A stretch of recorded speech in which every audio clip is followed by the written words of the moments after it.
There you go.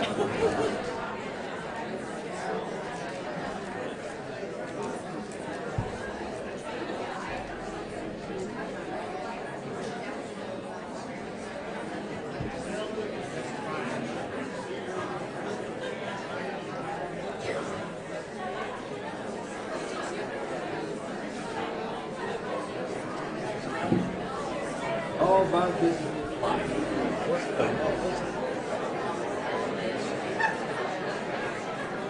Water quality. Water quality.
That you're prepared.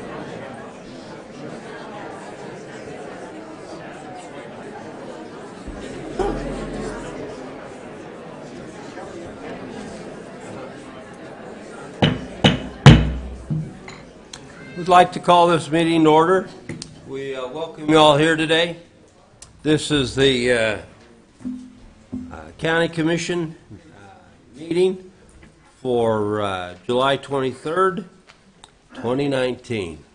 We've got a packed house, and it's kind of exciting to see this many folks come here today to talk to us about all the great things going on in the county. Anyways, good to have you here.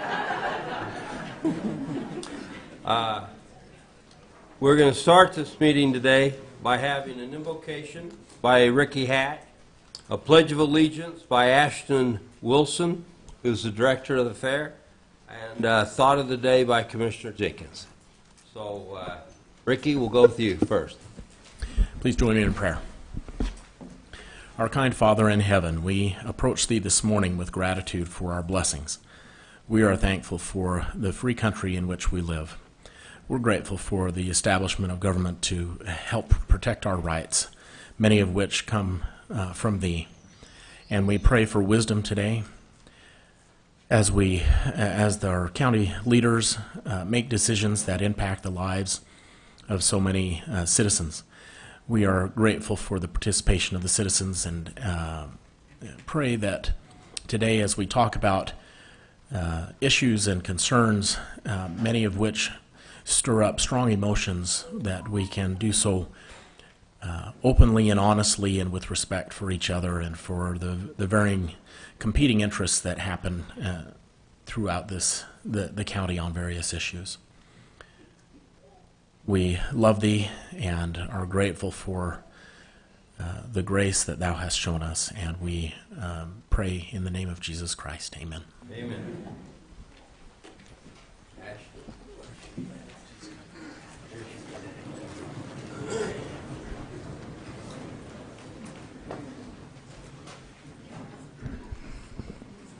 I pledge allegiance to the flag of the United States of America and to the republic for which it stands, one nation, under God, indivisible, with liberty and justice for all.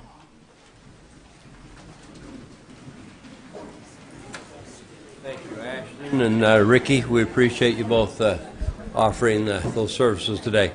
So it's my opportunity to give the thought of the day.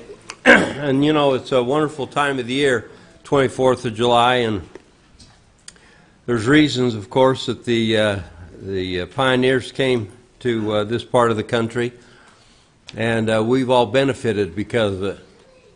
But even more than that, I'm grateful for the form of government we have that we operate under. You know, if you were in any other country right now, all of you folks would be hauled off by policemen and soldiers, and you'd be discriminated against just because you have come out here to voice your opinion. And it's important that we all have a right to voice our opinion. This is a big deal that happens. And I'm just grateful that we have the opportunity to do that, and that we have the opportunity to have citizen government and voice our opinions and say what we believe is right and wrong about our government and the way it operates. And it's a big deal. So I'm grateful for that, and I hope you are too. And that's my thought of the day. Thank you. Now, with that, we're going to go to public comment. And there's two sides to public comment. This is not the public hearing, the public comment that we're going into right now. That will come later in the meeting. So if you have another subject that you've come to petition us over that's not the public hearing, we're going to open it up to you right now. And we've asked two to start this off. Linda Wingsgard came in yesterday with some information, and it was too late to put on the agenda today. But it was pertinent to the Upper Valley, which many of you folks represent today, and we wanted you to hear what she had to say. So we asked her to start our public comment off today. We also, Rick Cooper's up here to talk about a few things too. So Linda, would you please step to the lectern, and time's yours. Thank you, Commissioner. I do appreciate the opportunity to provide a quick update for the projects that are underway at the Ogden Valley branch. Some of the significant interior upgrades are hard to see when folks come in because they're located in the walls and the floors. There are things like new electrical wiring for the data center and replacement of older voice grade wires and lines with Cat6 data cabling. There are some more obvious interior changes that people can see. Changes in the children's area, including places for dedicated computers, interactive flooring, a makerspace play area that will accommodate hands-on learning for kids, and some replacement floor covering. Also underway and almost complete on the exterior is a new wastewater treatment system, asphalt replacement and seal coating of the parking area, painting of the exterior metal beams and rafters and the clear story ephes. And all of these projects are just weeks away from completion, but the one I really wanted to talk about today is just getting underway on the large piece of property on the west side of the facility that has never before been put into public use. So to illustrate what is taking place there, I want to take a look at a couple of visuals.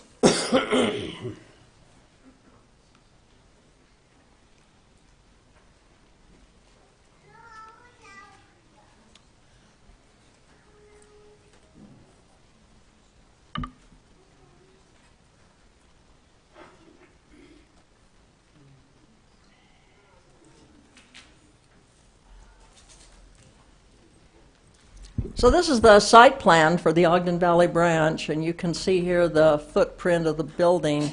This pointer isn't going to work on that screen, but you can see the footprint of the building there. And on the lower right-hand side of the screen, the major entryway that comes in and right through the art gallery in the center of the building and out toward that west property. And if you look all the way to the left side of your screen, you can see a new field drain system that has been put in as part of the septic system. The original field drain was on the east side of the building between the street and the library there, and very small area, as you can see, compared to the drain field that we're putting in. Between the drain field and the library building, nestled there, represented in blue, is an outdoor children's education and programming facility. It will have a footprint approximately 112 feet by 32 feet, which is enough to accommodate the recreational and learning activities of a variety of different size groups. There's a concrete walkway that connects it to the center of the library building. The west side of the property will also have an irrigation system and some landscaping and other amenities to make it an enjoyable and usable space.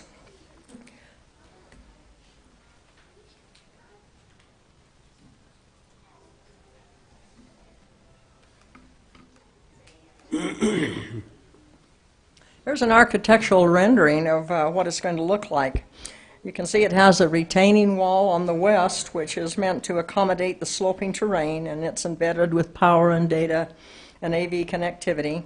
A scrim on the west side, that shadow there on the back of the wall, is designed to mitigate the effects of the afternoon and evening sun, and again the concrete walkway will connect it to the entrance of the west side of the building. There's an eave that overhangs the facility on the east side that will carry rainwater away from the center and to the north, and we'll make sure that none of the wastewater or the rainwater causes problems with the drain system.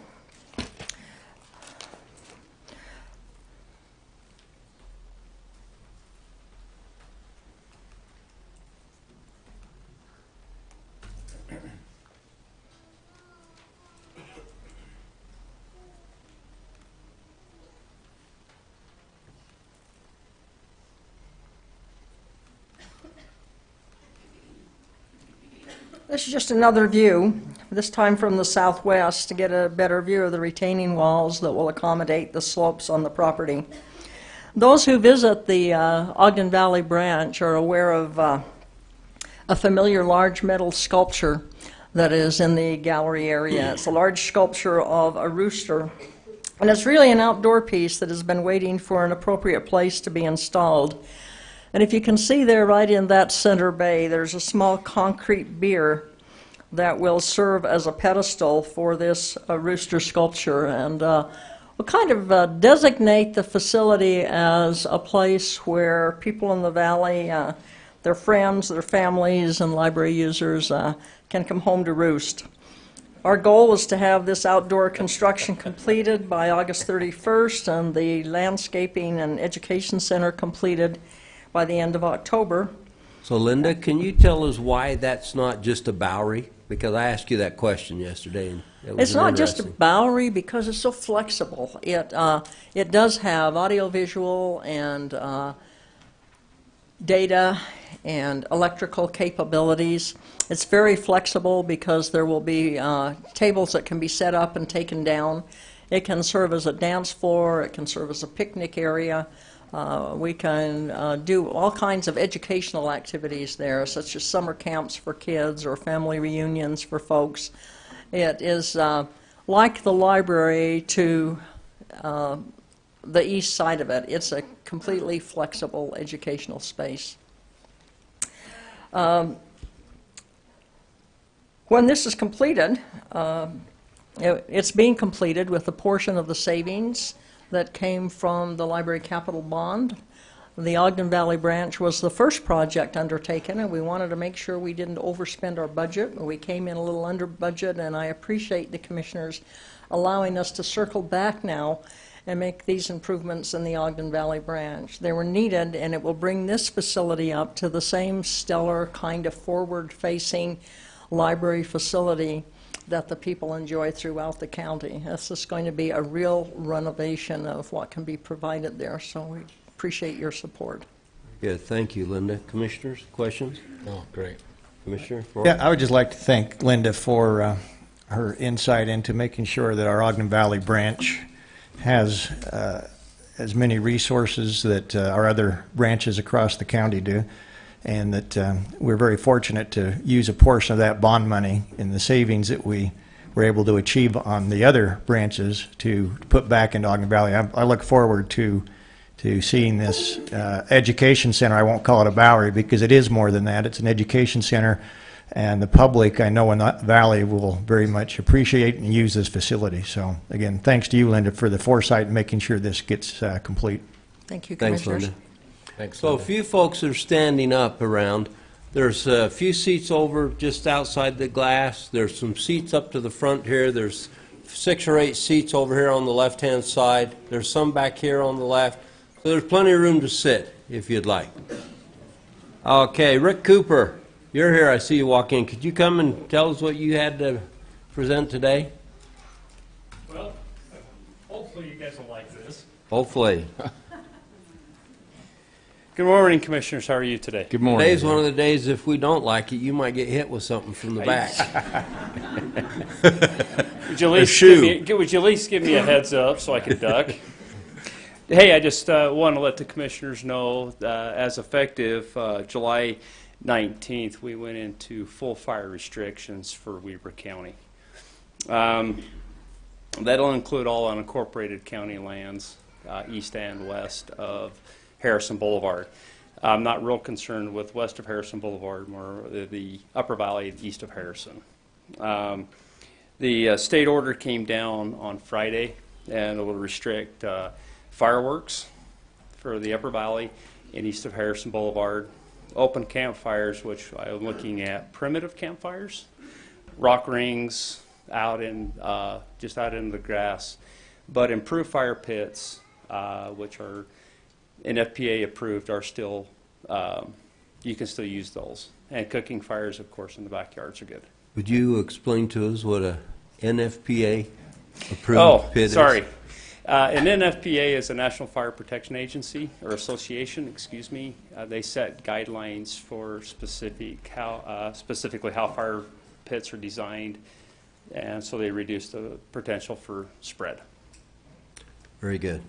Commissioners, questions? No, appreciate you informing us, Rick. You guys have done a great job, and I love that you're also proactive. I like when your wildfire group goes up and they dig the trenches and everything else, everything you can do to be proactive in the event that something happens up there. I think a lot of people don't understand, but how proactive Weber Fire District is to make sure that if something does happen, we limit those fires.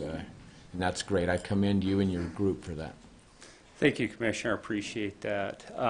And one other note, we will be posting some signs throughout the county for the remainder of the year.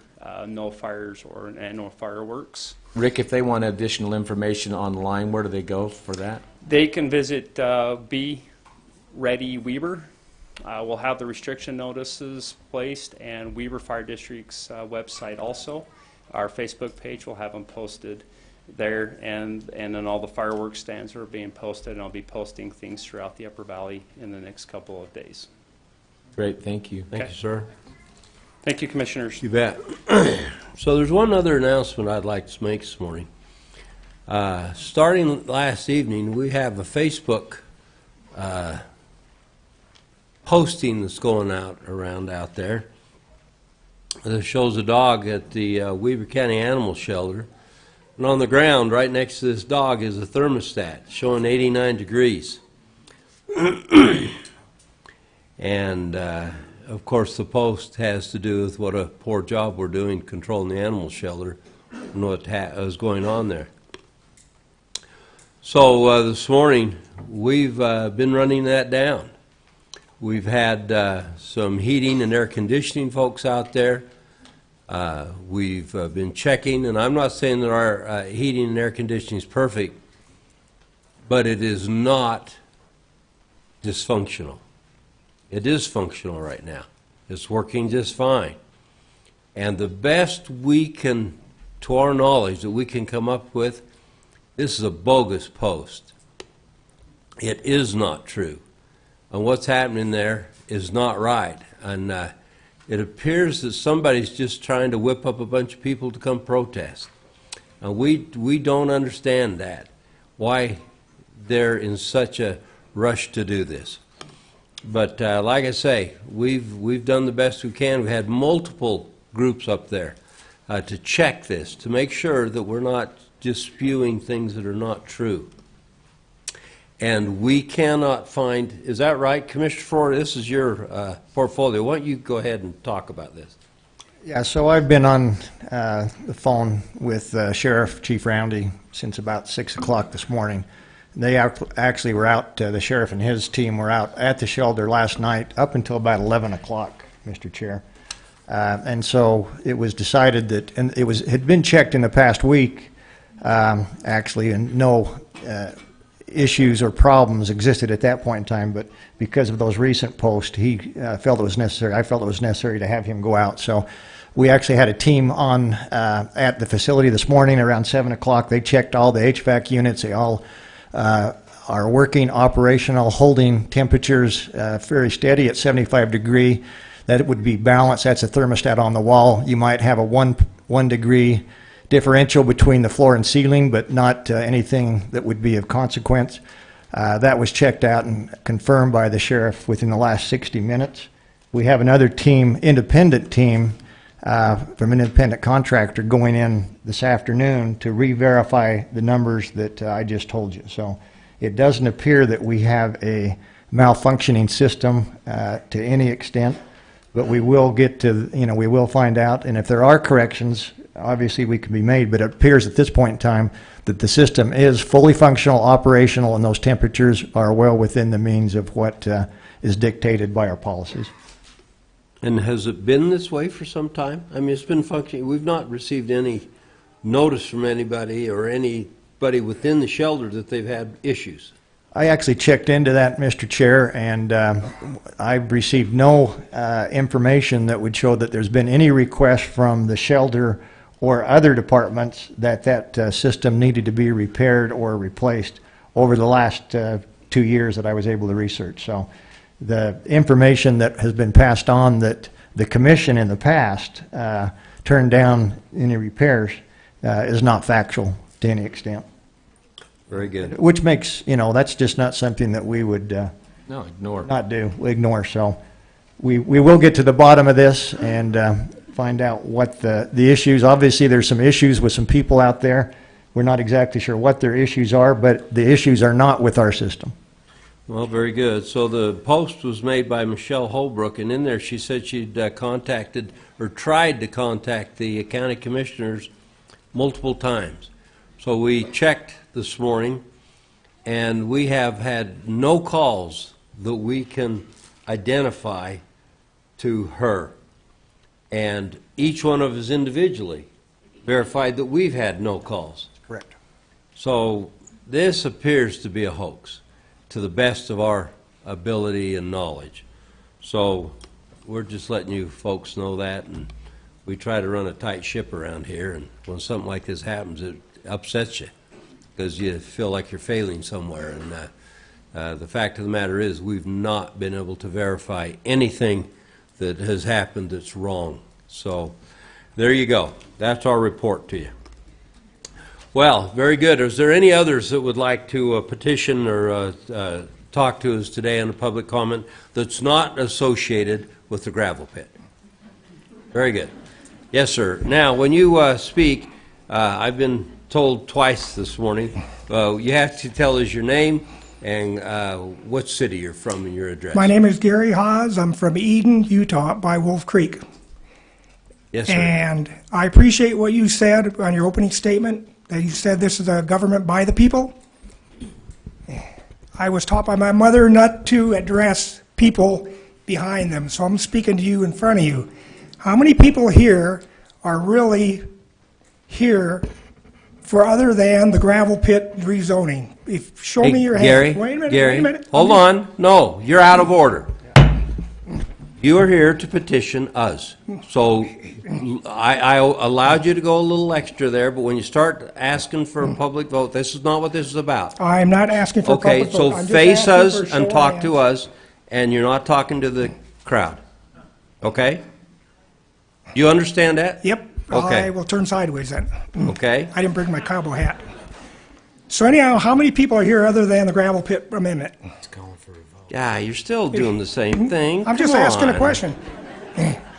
And You're here to petition us. Talk to us. Okay. There you go.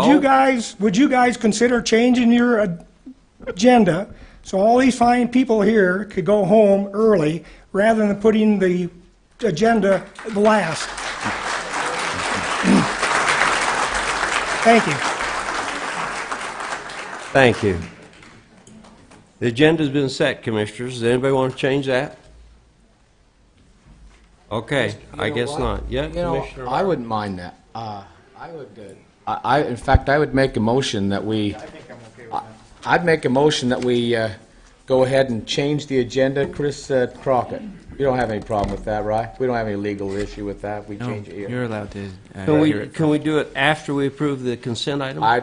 So let me, with my motion, I move that we move our public hearing, or item H, to immediately following item F, like Foxtrot, or our consent items in the agenda.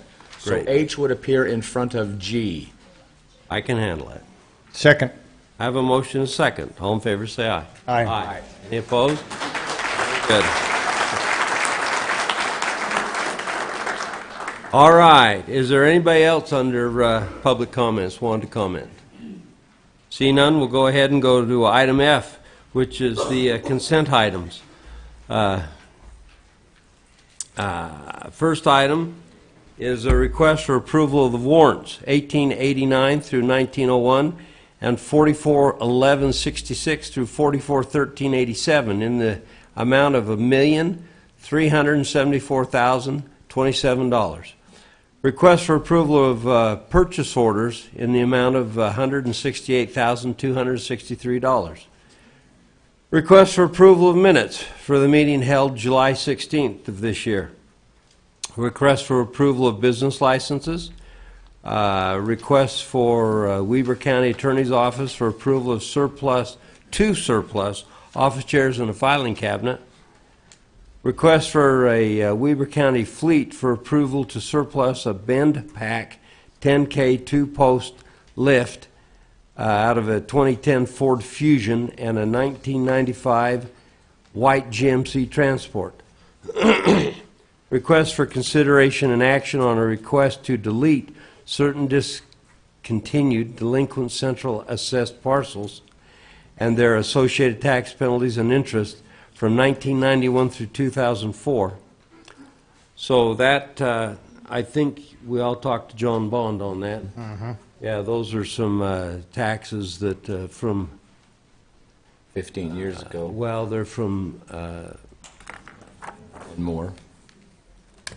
they're from corporations and different groups that have gone defunct, and there's nobody to collect from anymore. Right.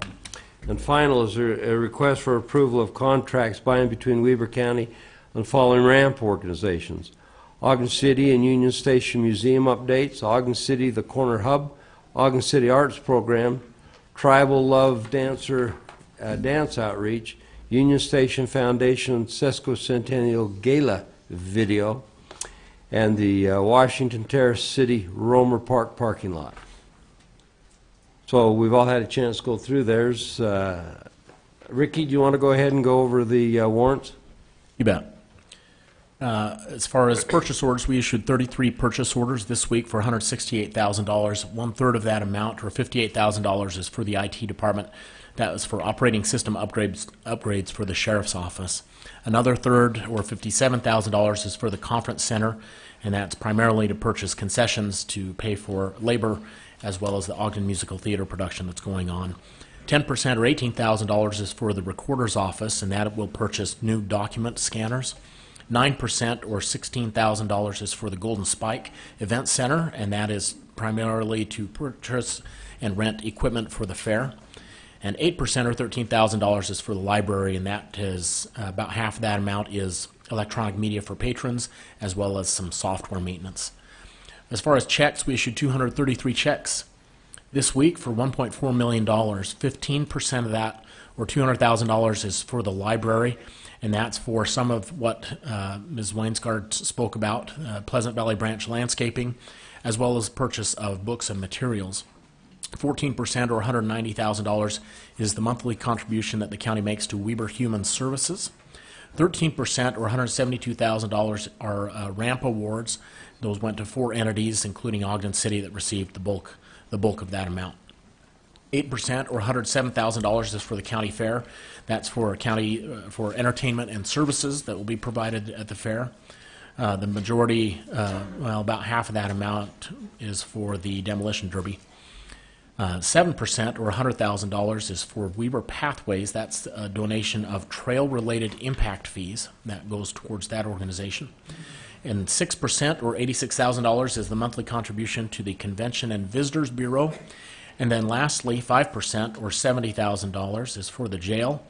That goes towards food, counseling services, and cleaning supplies. Very good, Commissioners. Any questions or comments? Motion to approve the consent items. Second. Motion and a second. All in favor, say aye. Aye. Aye. They're approved unanimously.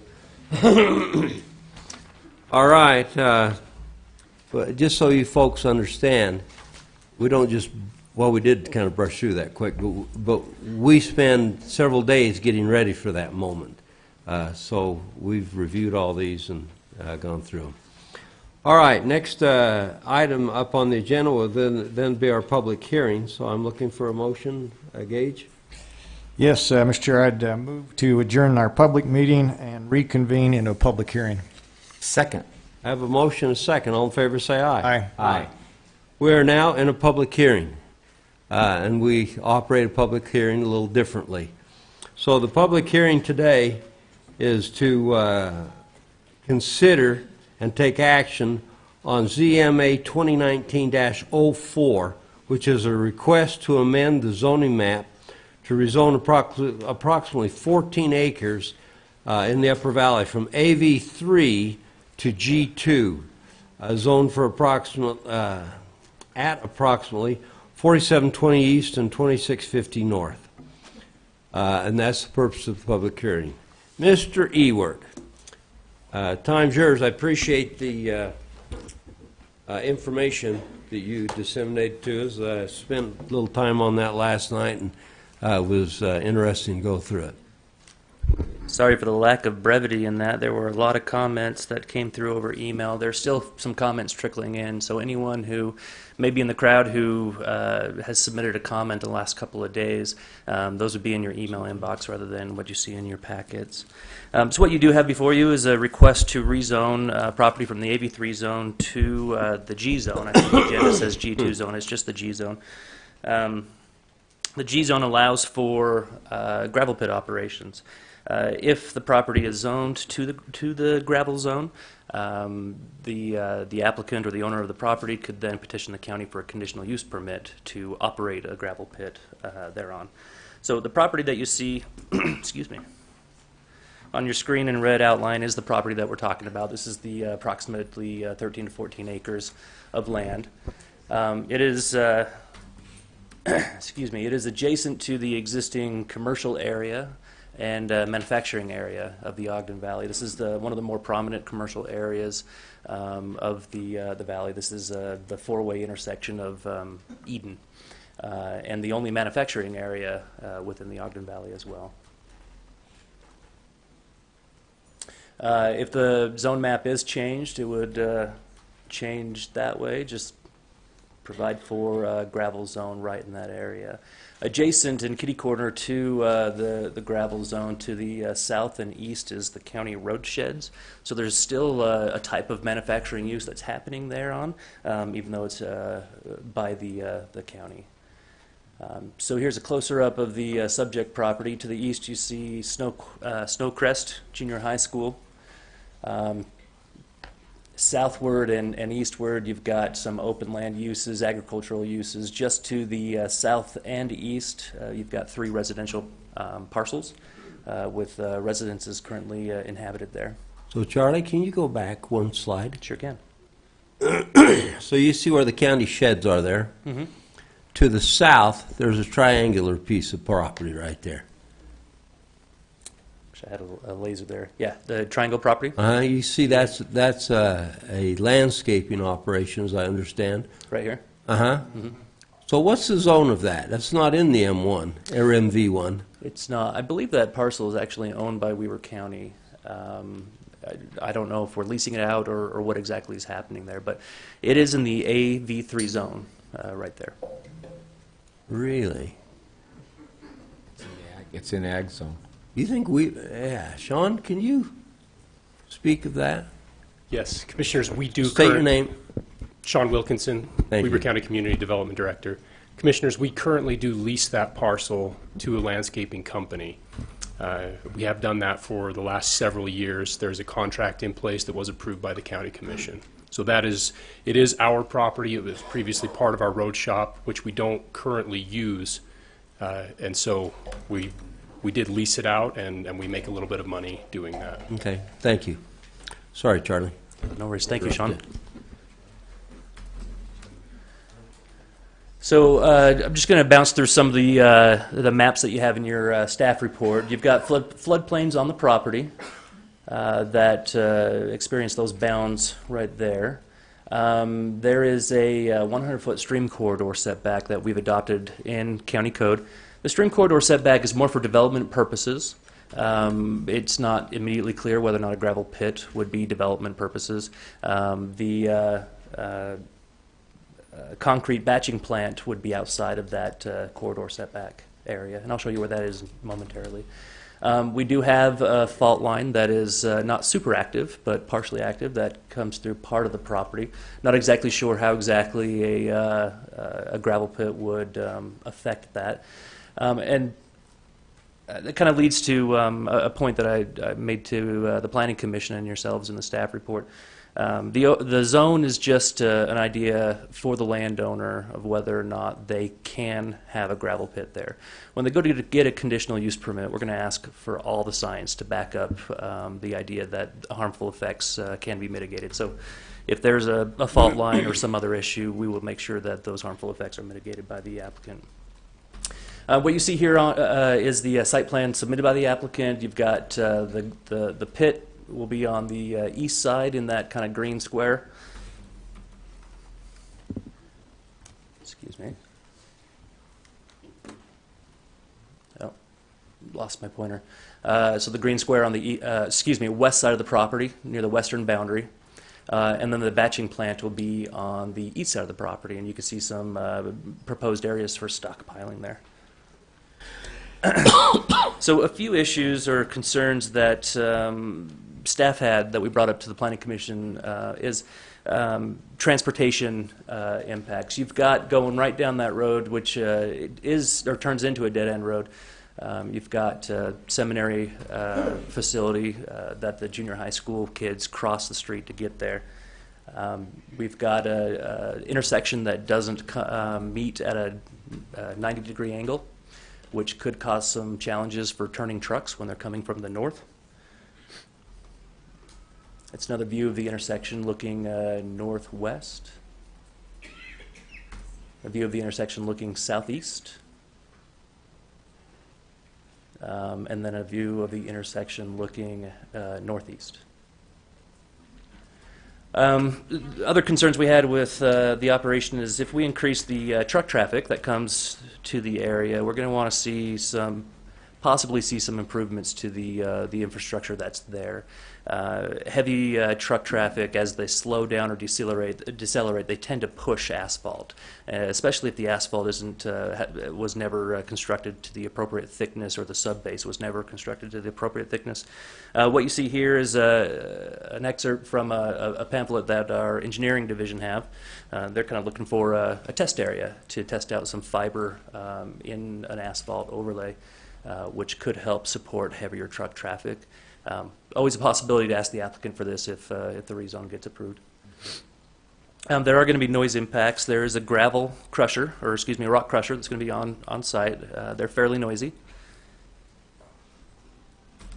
As we look at noise impacts, my research leads me to understand that the noise effects at the property line will be about 75 to 80 decibels, which is about the sound of a operating vacuum cleaner, continuously operating.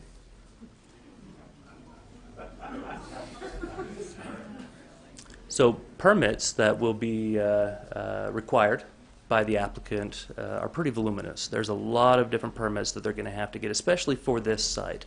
Other sites that have gravel possibilities wouldn't require all of these permits.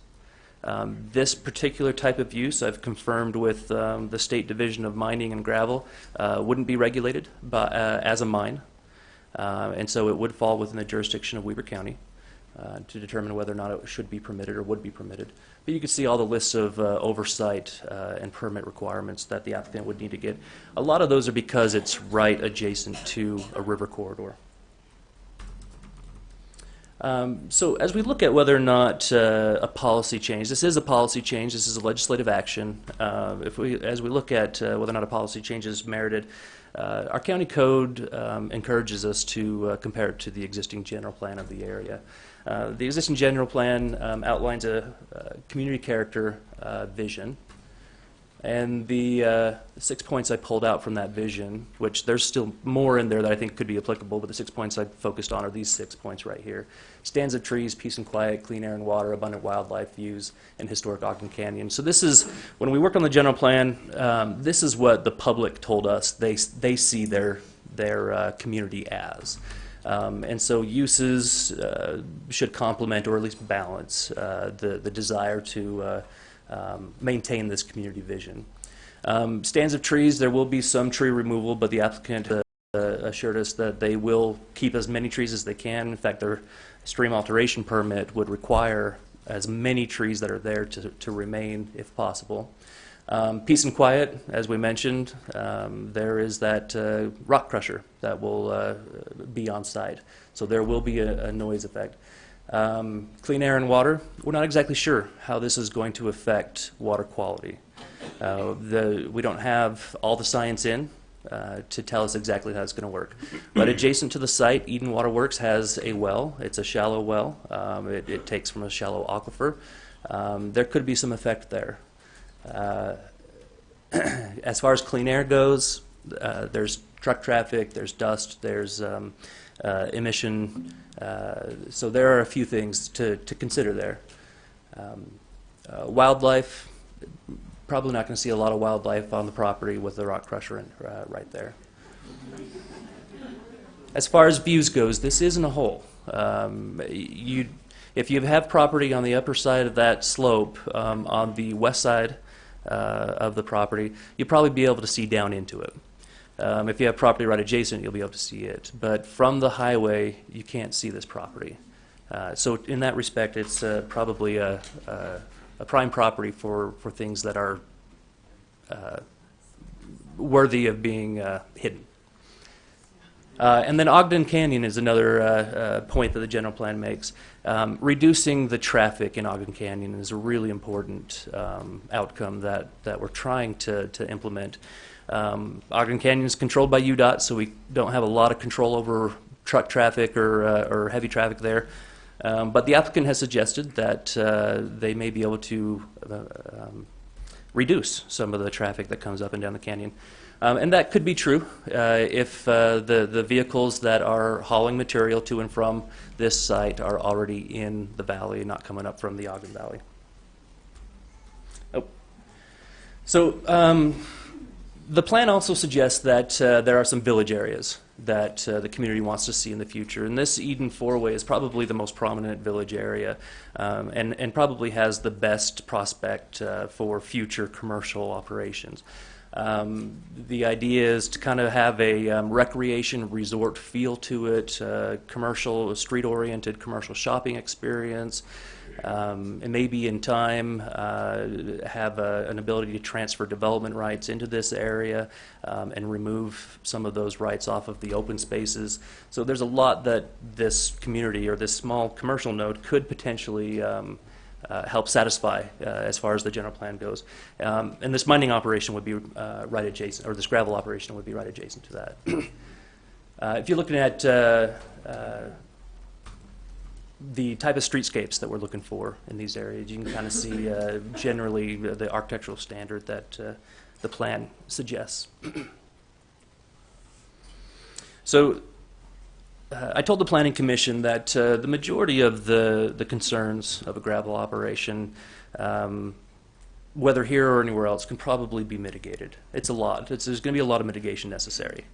There's going to be a lot of oversight necessary to ensure that mitigation happens, especially because of the site location right next to, in the proximity of the junior high school, proximity to those, to the town center there, and to the river. But my biggest concern there is that the use will likely permanently affect the vitality of that village, which, if we can't get the village off the ground and operating more than it currently is, maybe that's not as big of a concern. That was one of my bigger concerns than looking at the general plan. Number two, there are unknowns regarding the drinking water. So that Eden well that's shallow, I understand serves that water serves 60% of Eden Waterworks water, and we just don't know what the effects are going to be yet.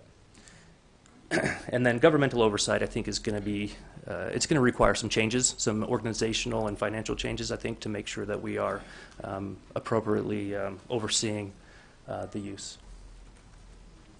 So for your action or for your consideration, commissioners, I think you've got three options in front of you. You can approve the rezone. I'm going to ask if you approve the rezone to actually table it today, so that we can work on a development agreement with the applicant, and we can work on an ordinance to implement that rezone. We've actually got a draft development agreement just in case the county commission chooses to approve, so I think we can get that back in front of you pretty quickly. You could deny the rezone, which was recommended by the Ogden Valley Planning Commission, or, as I said before, you could table it requesting further information or clarification from the applicant, myself, or other science. That's my presentation. Any questions for me? Questions, commissioners?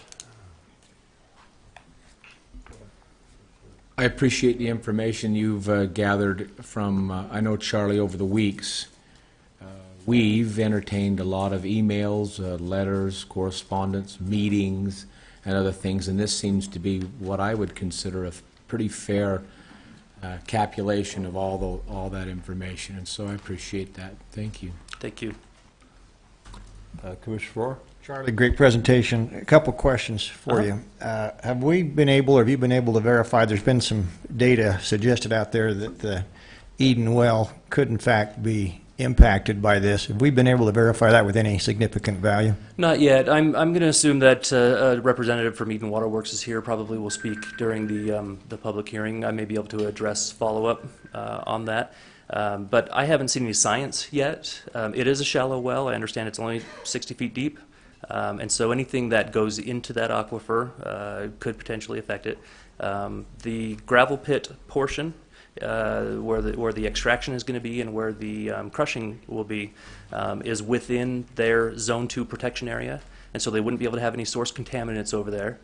I'm not aware right now whether or not just extracting out of the earth is going to cause a problem for that.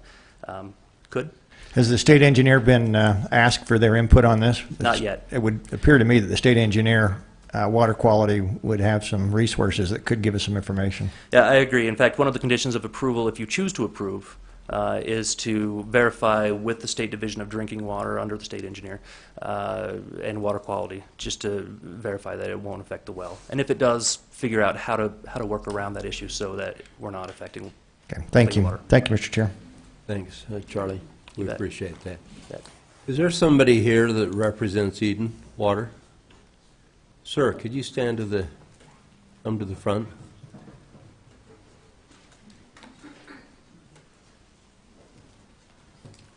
We appreciate you coming today. No problem.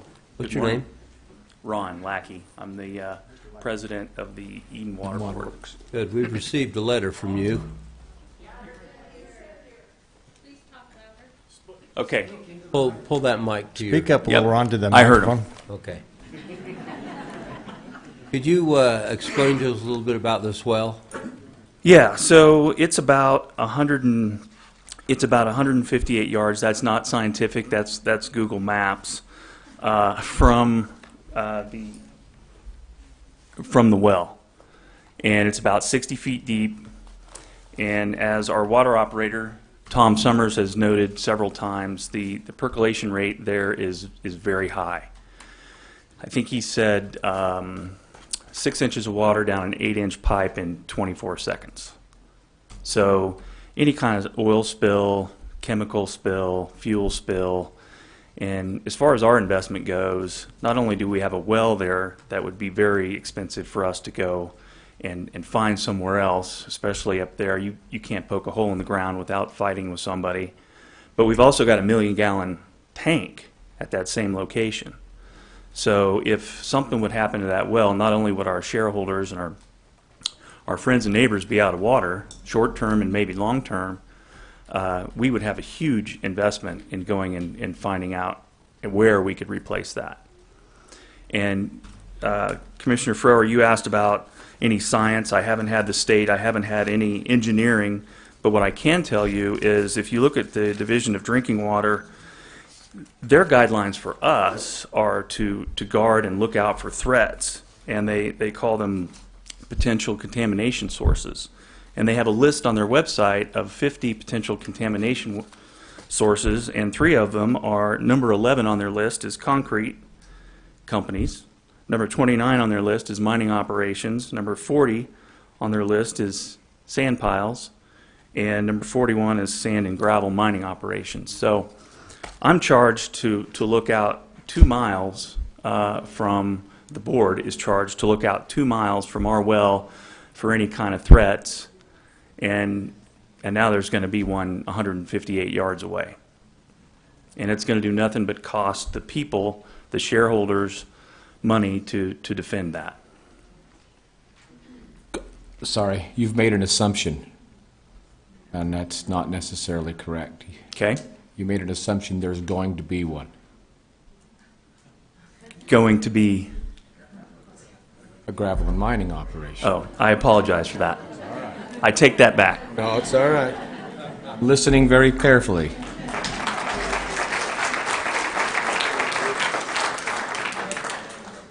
Listen, you guys, we're here to have a good, low-energy conversation on facts. So we'd appreciate it if you'd hold your applause. Thank you. Go ahead. Well, I want to thank you for listening to this. And if you want another opinion, Tom Summers, who is a water operator for not only Eden Waterworks but other water companies in the valley, he's also a great source of information. And I think the challenge for us is just, if something like this would go through, we would definitely have to put in a lot of wells or other wells just to make sure that the water is staying clean. And maybe wells is the wrong term. We'd have to use technology to make sure the water's clean. And it's just a little frustrating that, you know, every time there's a new project in town around concerning water, that it ends up costing the people of Eden money. And we try to keep our rates very low, and we have to protect our water source, and that costs time and money. And then, you know, we have grandma come in and say, well, why'd my water bill go up $15? That's a lot of money to me. So it's a balancing act, and that's why protecting this very economical water source for the town is so important. So I've got a drawing here I'd like you to come up and grab and look. I've got about 50 of them here. Would you like 20 20 Have you got more? that one? Yeah, I do. Okay, so did you produce that? Gardner Engineering produced that. For you? Yes, sir. Okay, so when you talk, this is designated, the black line here, as the area that you assume you get your water from, right? Just the Zone 2, yes. Yeah, the Zone 2. Yep. So the question is, how arbitrary are the lines on the low end? You see, on the low end, when you show those circles and you draw around, I mean, of course, you go out of your way to put it on that property, but what I want to know is this scientific or is this an opinion piece? So that would be a question for our engineers who work very closely with the state. Are they here today by to build? chance? They are not. Is there anybody here that could represent them? I am not an engineer. I'm not a hydrologist. I'm the wrong guy to ask about the science. That's okay. I appreciate your answers on this. This is wonderful, and I have no reason to disbelieve this. You just try to get down to the core of it and find out what science is put into something like this. But your engineers did draw this for you. Yeah, and I'd be happy to. So this represents their opinions, though, also. I believe that's a true statement. Yeah, true. Okay, Commissioner? Mr. Chair, thank you. Yes, yeah. Ron, I know that you personally have put a lot of time and effort and emotion into this presentation, not just today, but in times past. And I want you to know that based on, I know that you serve without any money. You do it on your own. You're a volunteer. And I want you to know that from my perspective, what you're doing for the people you represent, you've done a great job, and I appreciate your volunteer efforts very much. Thank you. Thank you. Yeah, Ron, I'd just also like to thank you for, this is a fairly heated subject, as we all know, but you've been able to present this in a professional manner, kept the emotions to a good level, which we appreciate as elected officials. That's the type of people we like to deal with the most, so we appreciate that. Thank you. Thank you very much. We appreciate that. Is the owner of the property here? Would you care to comment today? Please, we'd love to hear from you. Right now would be appropriate.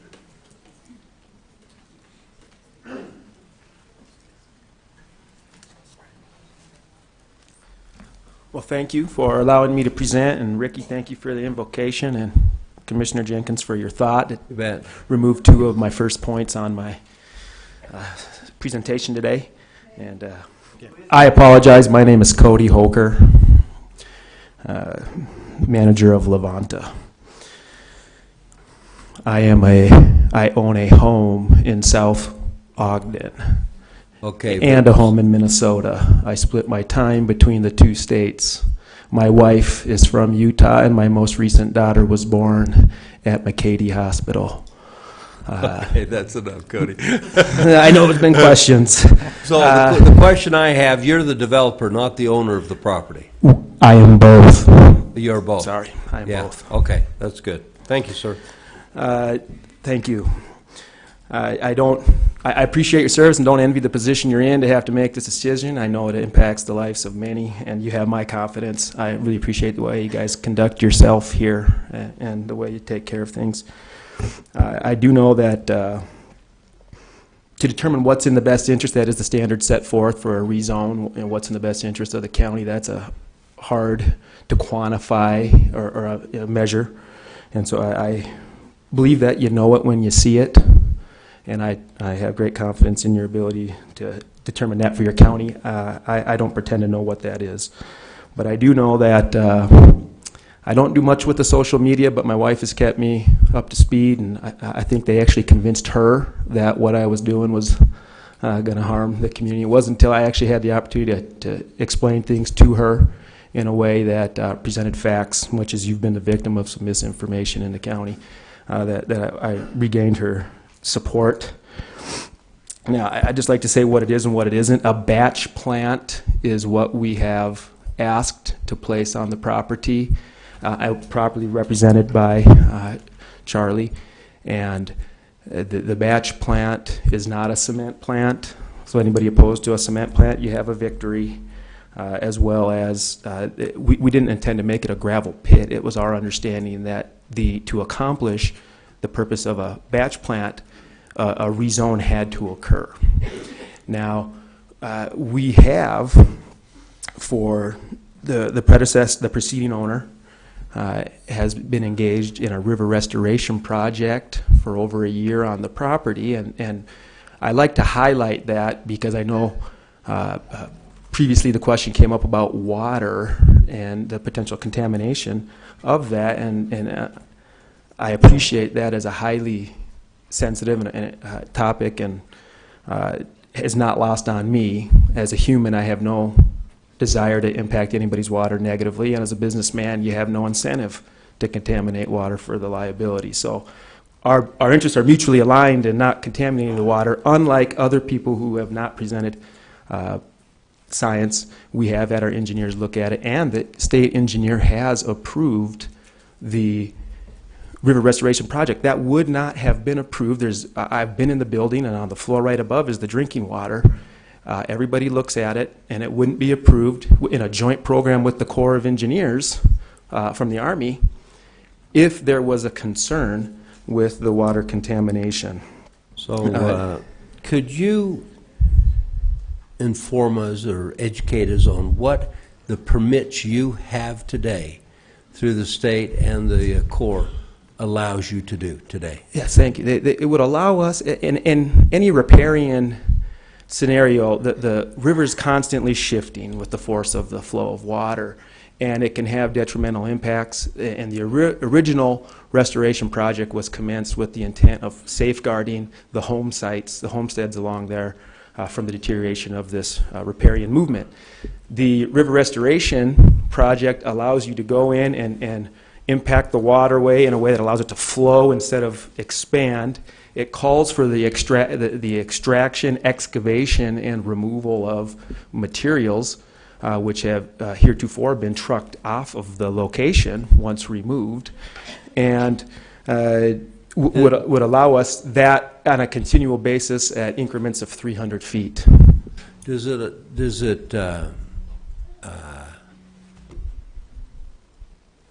it state in there how much you can remove or how often you can remove? Is there limits like that placed on you? Not that I am aware of. Okay, that's what I wanted to know. Thank you.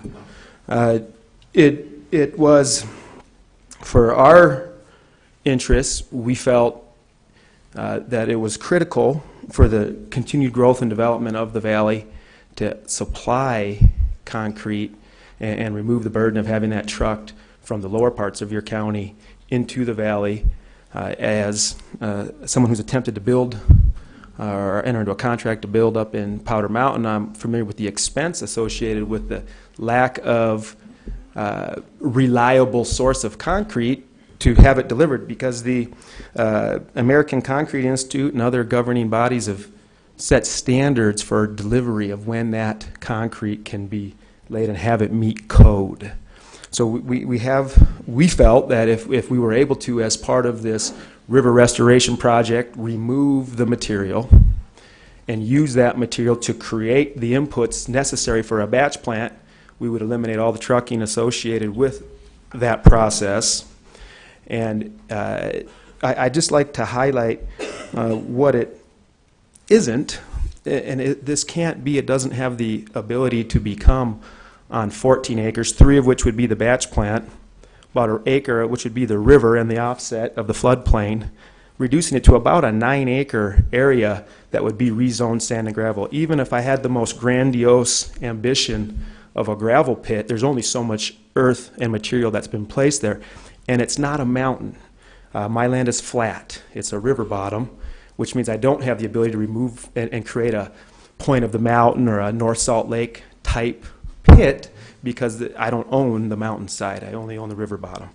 As the other question was asked, what if you were allowed to do this and you excavate and remove this material, what do you do with the hole that's left? Do you fill it again, or do you? We can fill it. It will fill itself with water. Right. Of course, that's understandable. Yeah, and so we could leave it as a lake if the residents or the county decided. Our thought, for me personally, was to reclaim it and plant alfalfa or other crop there once it's run its course, when it no longer serves the needs of the batch plant. Right. I've heard much of growth of the development of the villages, and those require the exact commodities that we speak of to be provided in order to create that. We also thought that it would be helpful to just perhaps revisit a previous encounter we had, a dealing, I should say, in the county, when at the early part of this decade, challenge presented itself on how do you build a road on top of Powder Mountain. And we presented the summit group with the solution of creating a small mining site to provide all the materials needed for that road. And I would venture that many of the residents here today were unaware that took place. It was in similar proximity to a vital well, and no water was contaminated. It is one of the higher points in the county. I know dust has been a great concern. There was no dust storm dropped on the valley. There were no complaints that I was aware of that were brought to my attention. It was a successful 3-year conditional use, and the result is a beautiful road up there. And we did it, and why we presented it is we felt it would add value to the community if we could prevent unnecessary trucking up that perilous road, that grade, and potentially save lives. And we're very proud of the fact that we did that in a way that didn't impact negatively. We made Drifter a great last day run. You can get to the car now. And we're proud of that work. And it would be similar in scope and size to the operation that we're asking for to be allowed to create the material for the batch plant. So I like to point out, too, that what maybe others feel would be a detriment, all the permits necessary and oversight, we valued that. Since that time of working up at Powder Mountain, we've diagnosed this need for a batch plant, and we've looked in earnest for 5 years, and we've arrived at this. We know of no better location. We know of no road that has an end destination with a higher truck traffic than the road that we're proposing it to be on in the valley. There's similar activity, so that the growth of the village would have to face the fact that it would have to, if they didn't want what we're doing to occur, for the sightliness of the community, they'd probably also have to eliminate what's going on across the road. And the dust, as pointed out by Charlie, we're in a very low point, I think, of the valley. We'll be out of sight. I think that helps with the sound and the dust. And it isn't the operation that it's been painted out to be a very large scale, because the property parcel doesn't support that. And that also isn't the design of our project. Our projects make the county better, like we did on the last one. And we hope that this would be an improvement to it. We know of no better location. It would bring jobs to the community, growth possibilities, and, as mentioned, reduce emissions, accident, congestions, all the wear and tear on the road that we'd be responsible to replace. Keep in mind that's currently occurring 45 miles on the route it takes to get up there now. So we'd be able to decrease all that wear and tear for the whole distance, and provide a great value to the taxpayers of the county, and also providing the inputs necessary for road repair and sand on the roads in the winter to the county, and not having to have it trucked up there. So we feel that our rezone application would be in the best interest of the community. I know it's a polarizing topic, and I don't envy the position you are in. I think there's valid arguments on both sides, but we didn't just back into this. We've done our research. We do have engineers. We actually submitted, and I didn't know procedurally if I would need to read the letter onto the record, or if having it submitted to Charlie, to you, from our engineer, that basically could state that what more could he say than the state engineers have already said on the matter that would be more compelling. And we submitted that. Unfortunately, I'm not sure it was in a timely enough fashion that it's been presented to you, but I believe it's been forwarded to you. And I didn't know if, to constitute the public record, if I needed to read that on, or if that submittal would be sufficient. Charlie, do you have a copy of that? I do. It's also in your inbox. I can forward it for the record. Okay. It'll be put in Not there. necessary to read. Thank you. Thank you. Well, I have nothing further, unless there's any questions I could Question, Commissioner? entertain. Commissioner Farrar? Thank you, Mr. Chair. So I just want to have you clarify something for me, if you wouldn't mind. On the river restoration permit that you have from the state, it's your opinion that that restoration permit gives you the ability to haul gravel from the site? Is that correct? Is that what you're... Haul the items, gravel, yes, removed from the river, and it's been done. Okay, can you under that permit. Can you tell me where that's been done, or? The previous landowner would be best suited to explain that. It's been explained to me by him that during the course of this river restoration project, it's being removed. To what degree or in what quantities, I wouldn't want to represent. But I can say that the permit allows for the it clearly states removal on the permit, okay. and depending on the definition of removal, when queried yesterday, I had an opportunity to visit with the state engineer. He knew of no prohibition to the removal.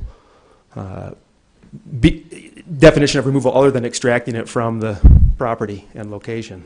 Okay. Well, I appreciate that. That's, I guess, somewhat news to me. I've dealt with river restoration since I've lived on a river for about 50 years now, and river restoration that I've had actually permits, and it was basically cut and fill to protect the bank, that any material had to be placed back on at a low point or a fill point. But I'll accept that until I talk to the state engineer. Thank you. Thank you. So Commissioner Farrar, to that, it was represented to me Friday when I was up there that there were 50 loads taken out of there last year. Okay. Permitted by the state? Permitted. Okay. Thank you. I don't have any questions. Very good. Thank you very much. We appreciate that. Thank you for your time. Okay, we're going to go to the, open this up to the public now. We advertise this as 3 minutes. There's no sense in coming forward and restating what has been said before you. We are not stupid. We understand your passion and the points you care to make today, and we want to hear those points. So please step forward if you'd care. Pro, con, against, for, all the above, it doesn't matter. And we just want you to state your name and hold it to 3 minutes and be respectful. Thank you. Thank you, Weber County Commissioners. My name is Dakota Hyde. I am a resident of Ogden City and a manager of several small businesses in both Eden and Huntsville. Mr. Ewert touched on the vision of the Ogden Valley vision, and I just wanted to embellish that a little bit. I'll just read from the vision right now. The Ogden Valley vision: the rural character of Ogden Valley is defined by its open fields, agricultural lands, stands of trees, peace and quiet, dark skies, clean air and water, abundant wildlife, and small villages. By Pineview Reservoir, by historic Ogden Canyon, and by the long views of the surrounding villages and mountain background. The Ogden Valley community desires physical development to complement, not overwhelm or compete with, the rural character of the valley. In Ogden Valley planning area, Weber County will promote and encourage unique and functional design in new developments, public spaces and streetscapes to create a visible character distinct to Ogden Valley that enhances the valley's character. I don't believe that a batch facility, in my opinion, enhances the visible character of the valley. And I understand the developers, there's many points the developer has made about the benefits of the valley would have, but I do not believe that the benefits outweigh the risks. Also, the zone that lot is currently zoned AV3, and the purpose and intent, according to Weber County Code, is that it designates farm areas which are likely to undergo more intensive urban development to set up guidelines to continue agricultural pursuits, including the keeping of farm animals, and to direct orderly, low-density residential development in a continuing rural environment. That's the current intent and purpose of the zoning of that property, and I think it's important to keep that in mind as we move forward.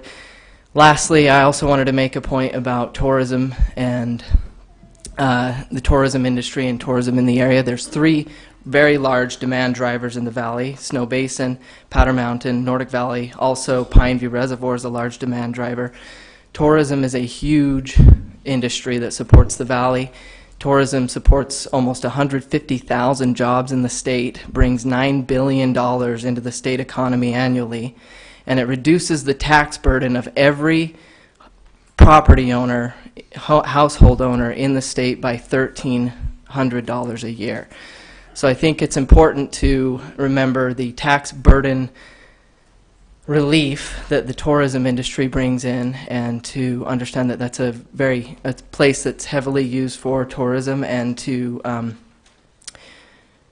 direct new development in this in the Eden Village area and the immediate surrounding area, so that it is congruent and builds on those purposes. Thank you. Thank you. Yes, sir. Yeah, there's a clock right over here. My name's Tom Summers. I live in Eden. I'm also the operator for Eden Waterworks. Tom, can you pull that mic closer to you? Yeah. Thank you. I'm the one that's in charge of providing safe drinking water to the Eden residents. And to answer your question some on them circles on that map you have, that round one that's zone 1, that is determined by a hydrologist and Lars West did the original zone protection for that well. They're an engineering and hydrology firm out of Logan, and that is directly where our pumps from. And that zone 2, that oblong circle, is the recharge area for zone 1. So, Tom, the original circle there, that actually goes out on their property. Do you know the diameter of that circle by chance? I think it's a 500-foot circle. 500 foot, and that looks to be about like that. Yeah. Okay. And then, like I say, the recharge area is determined that it goes up through that zone 2 and continues on up.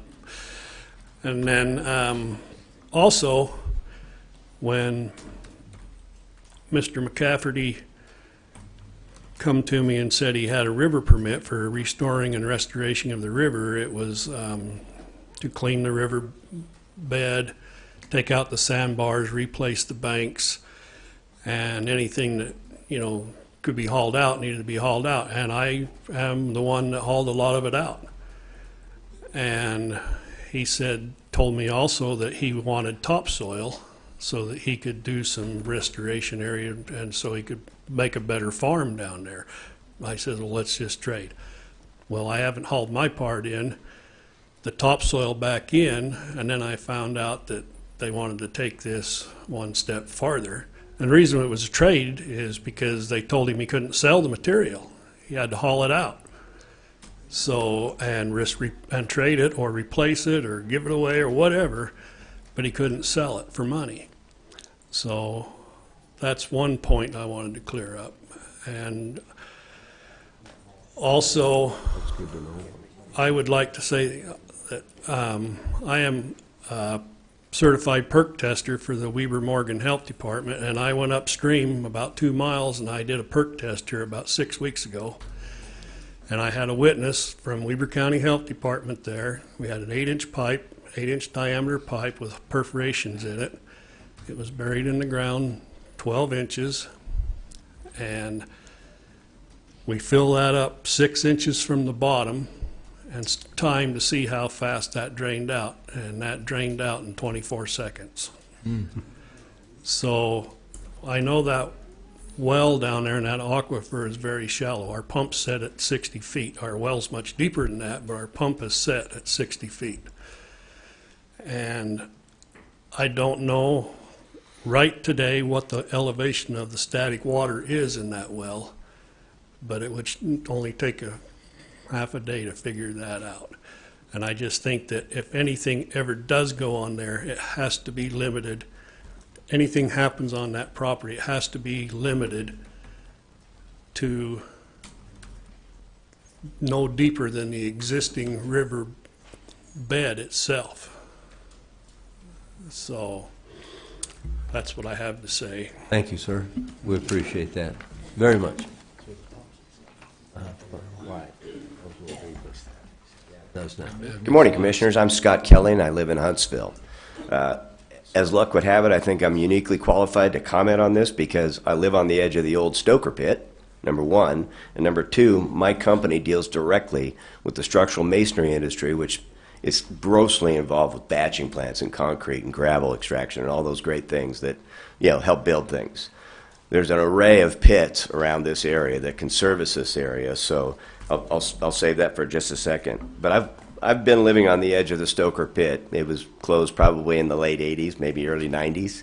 30 years later, I still experience 10 to 50 side dumpers a day going by my gravel road to try and remediate and fill that thing because he exceeded his depth by over 35 feet. And now the exercise to begin the process of refilling it, which is ultimately what will have to happen here, is as bad, if not worse, than the process of extracting it. So it's a double-edged sword, and it hurts both ways. So from a standpoint of that remediation effort and what happens after this kind of an operation finishes, which can be a very long time or a short time, depending on what the limits of the CUP are. But I just think that, you're adjacent to our school, you're adjacent to the Ogden Valley, which is a gem. This should be treasured like like an asset that no community has ever had to be the steward of in the past.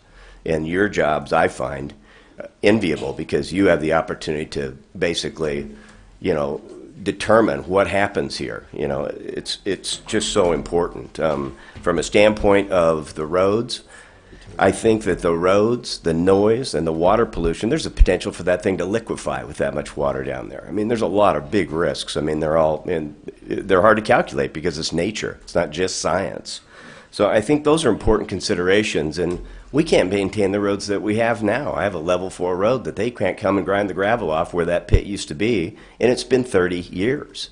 So, I mean, it's a pretty incredible thing, and it leaves a scar on the land that can't be improved or can't be repaired, maybe almost never. I don't care what kind of topsoil, hydroseed you bring in or anything like that. So it's a very difficult issue. The last thing I wanted to say, it's one thing to have in a scatter diagram outbound loads from, call it the South Weaver Pit.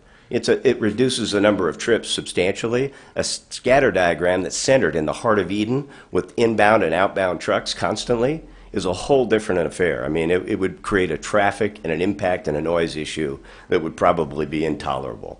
So that's all I have to say. Thanks. Thanks, Scott. Thank you very much. So, could you please hold your applause? I can turn the chair over to Commissioner Farrar. Thanks. We're going to excuse Commissioner Jenkins. He has an important meeting in Salt Lake to be to. Thank you, Commissioner. Go ahead, please come forward. Again, what we want is your name, location. Wendy McKay, Huntsville Town. Sorry, say that name again. I'm taking notes. Wendy McKay. Thank you. In Huntsville Town. I've just given you a letter that was emailed to you prior from Huntsville Town's Government and Planning Commission, just to express our concern about this, the possibility of the rezone here. Like others, we feel like we live in such a amazing, pristine place. When you came to Huntsville for your commission meeting, which we so appreciated, you brought with you a list of about 48 activities that Weber County was presenting for the public to participate in over just the summer. And on that list, as we counted down, we noticed that all but about 8 were in Ogden Valley. So obviously it's recognized clearly as the recreation mecca. And also I wanted to this is the sound 200 feet away of a rock crushing plant. And that's 200 feet away. My job as the president of the Ogden Valley Tennis and Pickleball Association is to remind you that we sit directly behind the fence. And I teach PE for the school, tennis, and now pickleball. We've spent almost $600,000 thanks to your ramp grants, building these beautiful courts. And can you imagine me competing while I'm trying to teach with these students? It would be very, very distracting, and trust me, anything that distracts a junior high kid, it's a bad deal. But also the junior high windows are almost always open because of the temperature. And so the teachers also would be competing with this sound. Of course, there's many, many different health things that could arise from this. But for us, I think that this could possibly be in a different place. The last thing I wanted to mention is we chose to live in Ogden Valley. We aren't near shopping. We aren't near a lot of industry because we love coming home to just a rural, comfortable residential place that's beautiful. And we knew that we would be inconvenienced. My guess is if so many people are against this, they may not support them in purchasing, and so they will go down and sell their goods to people who will. And of course, that's just a supposition, but I think it's an important note that we understand the inconvenience. And after living there for 44 years, I've yet to be terribly bothered by the trucks coming up the canyon. Thank you. Thank you. My name is Margaret Cluthy. I live in South Ogden. We are hoping to purchase in Eden area in the next year, and we are, and I am a pediatrician. So I am going to speak on the negative impacts on air quality and the health risks associated with rock mining and gravel pits. Gravel pits create a fine particulate matter called fugitive dust, which is high in particles between 2.5 and 10 microns. These penetrate deep into the lungs, and our body can't protect us from those because our normal defenses are geared toward defending against larger particles. It is hard for the lungs to get rid of these particles, and these small particles are likely responsible for the adverse health events, and the children are particularly at risk. Exercising children, such as children participating in athletics, recess, and PE at the adjacent school, will be breathing deeper, and so they will be breathing those particles deeper into their lungs, and so this is a particular health risk. Fugitive dust causes immediate health risks, and it causes long-term risks. Short-term risks include increased asthma rates. Asthma rates, exacerbations, wheezing, and difficulty breathing have been doubled in areas where particulate matter is high. School absenteeism has been 2.5 times higher in areas of Salt Lake that are adjacent to gravel mines and have high particulate matters. In addition to school absenteeism and asthma, there's the noise of the trucks, the beeping, the gravel crusher that will distract children and interfere with learning, interfere with their education, as well as the pickleball courts. And I don't mean that facetiously. That's important. Adults can be affected. There's increased heart attacks. Pregnancies can be affected by particulate matter. There's an increased rate of miscarriage with pollution and an increased rates of autism seen when particulate matter is high. There are long-term effects like the asthma and the particulate matter, and there's an increased risk of heart attacks and death when particulate matter increases. So having a gravel pit right next to a school is a bad marriage. This should not happen because Ogden Valley is a small valley. It traps air, it traps particles, and approval of it would be unconscionable risk to children and adults. Thank you. Thank you for being timely. I'm going to make sure that we keep an eye. Please hold the applause. I'm going to keep an eye on this clock. I'm going to put my legislative chair experience to work, and if I call you and ask you to wrap up, please do so. But I'd prefer that you watch the clock and do that in the interest of time and those people behind you. Go ahead, young lady. Good morning, Commissioners. My name is Chloe Ludlum, and I live in Liberty. And I'm here today to express my opinion about why I think we should not build a cement factory anywhere in the entirety of Ogden Valley. Cement factories are a major safety hazard. They release into the air particles called silica. It doesn't sound bad, right? Well, QuadCitySafety.com said, and I quote, "Silica is found in soil, sand, granite, and other minerals. It becomes a major health concern when it is chipped, cut, drilled, or ground down and becomes smaller particles that workers can breathe in." Unquote. What guarantee do we have that silica will stay in a little cloud over the factory only? Now, Ogden Valley is a beautiful place with fresh, clean mountain air. It is a four-season tourist attraction as well. Many people come out here to ski, swim, hike, mountain bike, and camp. Many of these tourists love being able to get away from the loud noises and huge factories of city life. They like being able to stay in ski lodges and enjoy the great outdoors. These tourists will not like having potential dangerous particles in the air and water, because when cement is made, it releases silica into the air, contaminating it. Silica, when inhaled into our lungs, can cause lung cancer, chronic obstructive pulmonary disease, kidney disease, and many other disease and health problems. Now, the whole reason some people want to build a factory is because they think it will bring in a little more income for the county from Ogden Valley. But I don't think that will be the case. The county obtains a large percentage of its profit from Ogden Valley through tourism. And tourists will likely stop coming if the air and water is contaminated. The county will thereby lose money. I have nothing against cement factories, but Ogden Valley is not the place for one. It's just too close to where so many people live and play in the outdoors. Now, I, as an 11-year-old resident of Ogden Valley, will be affected by it too, as will many other people. I'm very active and I love biking, running, rollerblading, playing sports, hiking, and camping.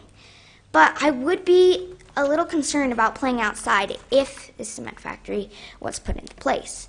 I may be doing track at Snowcrest Junior High next year, but I would be also concerned of damaging my health if I participated, if there was a cement factory nearby. Building this cement factory will affect so much more than just the economy of Ogden Valley.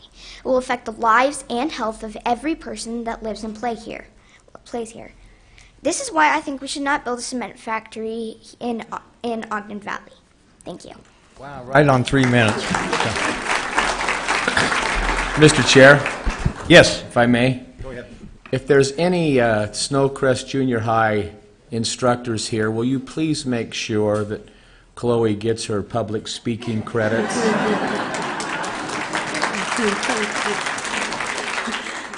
Chloe, that's a big act to follow.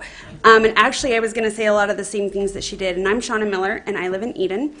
And I love our community. And I started several years ago a lot of different things on social media in regards to that. And I really have tried, if there's anything negatively posted in any of them, to remove them. And with all of the different groups that I have, there's about 18,000 people in them. It wasn't until I received several, over 10 messages with people showing me ads that were posted against us and for us, that I chose to put it on one outlet. Any other place that it was posted by anybody else, I removed it. I didn't want to divide us. I wanted us to come together and work together. That was the whole purpose in all of this. But we also had to take a stand and say, what you are saying about us isn't really necessarily true either. So that is why that one place it was allowed to be posted and shared and to be spoke about, and everywhere else it was deleted. I am not in favor of this. My husband has been in excavation and a CDL driver since he's been 18. We work with companies that are local to the area, and many of those trucks will actually still be in Ogden. That's where they start. That's where a lot of their workers do work, or the trucks are kept. Because a lot of the companies that are in Ogden Valley, their truckers actually are not in the valley. And a lot of their equipment is held with outside of the valley. And those companies don't specifically only work in the valley. So there might be a small amount of work that's kept in the valley with a small amount of trucks that are there, but the traffic really won't change that much. So I feel like that's not really a truth. I use my source as OSHA. OSHA said even the smallest amount can create monumental health risks.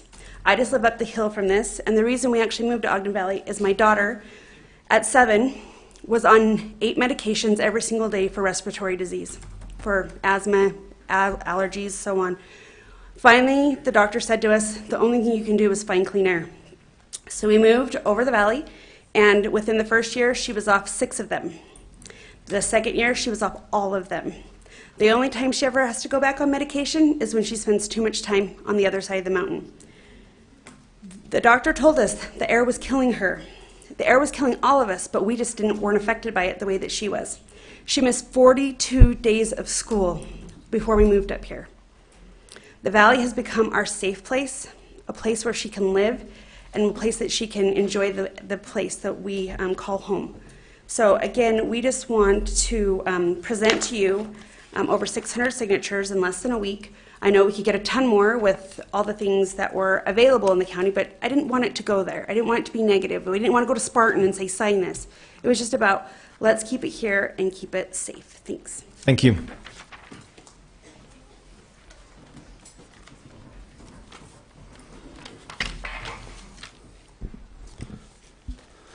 Good morning. First of all, I want to thank the Commission for listening to us and hearing what we have to say as the people that you represent. I also want to thank... Please state your name. Thank you, Pat. My name is Don Smurl. I live up in Liberty. I've been up there since 2008, and the reason I moved there was for clean air, clean water, and just a fantastic place to live. Again, I want to thank everybody for showing up. 10 o'clock in the morning on a weekday. If you'd had this after 5 o'clock sometime, there probably would have been triple people here. So that was probably a good thing good idea on your part. I've read the staff report of the Weber County Commission regarding this rezone. I'm sure you folks have as well. I want to thank Charlie for putting together all this information as the planning engineer. It's very succinct and very detailed.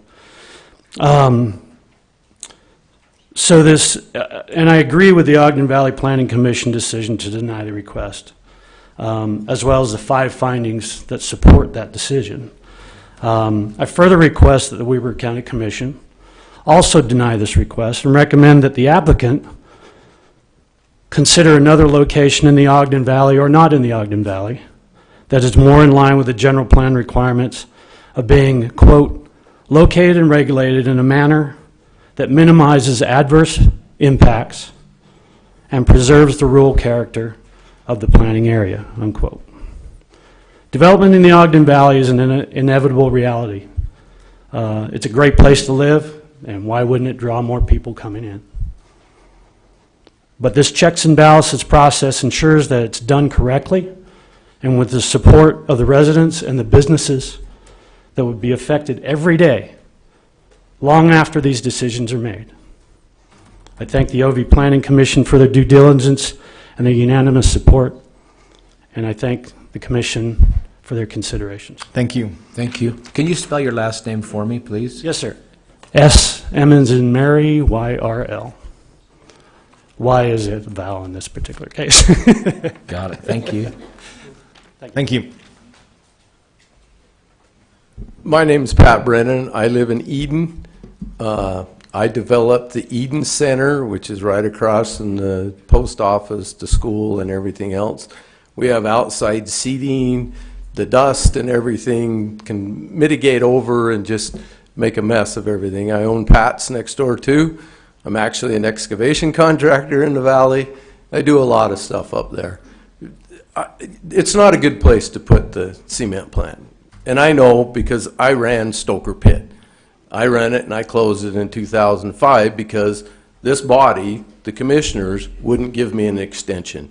And in that meeting, they said that there will never be another gravel pit in Ogden Valley. Yet, you guys have already done it again, and you let another one go up on top of Avon. Now that one's been shut down, so I can't see why we would have another one. I understand the impact of the trucks up and down. I argued the same argument when I tried to do it. So the way I look at it, I developed other places. I'm looking to develop even furthermore at the Eden Center. I'm not going to develop there, which will give you more tax dollars and give the county more, if I have to fight with gravel and dust and noise and everything else. All the trucks and everything running back and forth. We have plenty of that in there as it is. So I really think you guys should just kind of not even table it. You should dismiss it and just tell them that they just can't do it. And the reason I'm saying that, besides wanting to develop more, it doesn't create any more jobs. We can't find help now, from contractors to construction workers to people that work in my restaurants, that work in my bar. There's no more people up there that want to work, so they have to bring it from somewhere else to be able to create it, whether they come from Weber County or not. So That's my recommendation, that you don't do it. And if you did pass it, I need to know who on the board that I can go back to repay me for all the years that I wasn't able to continue Stoker Pit. Thank you very much. Thank you. Hello, my name's John Montgomery. I live up in Liberty. Pat kind of hit on a couple things.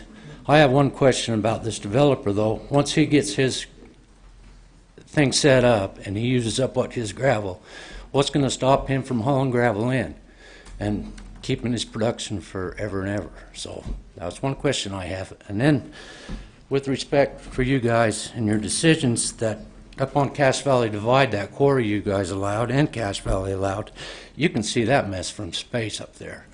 Anybody that wants to go up there and look, or you can see it from the North Ogden Divide, that there is just a total embarrassment. So hopefully we don't end up with another deal like that. So that's all I got to say. Okay, thank you. Good morning. I obviously missed a memo on the hat day. You did. So I did.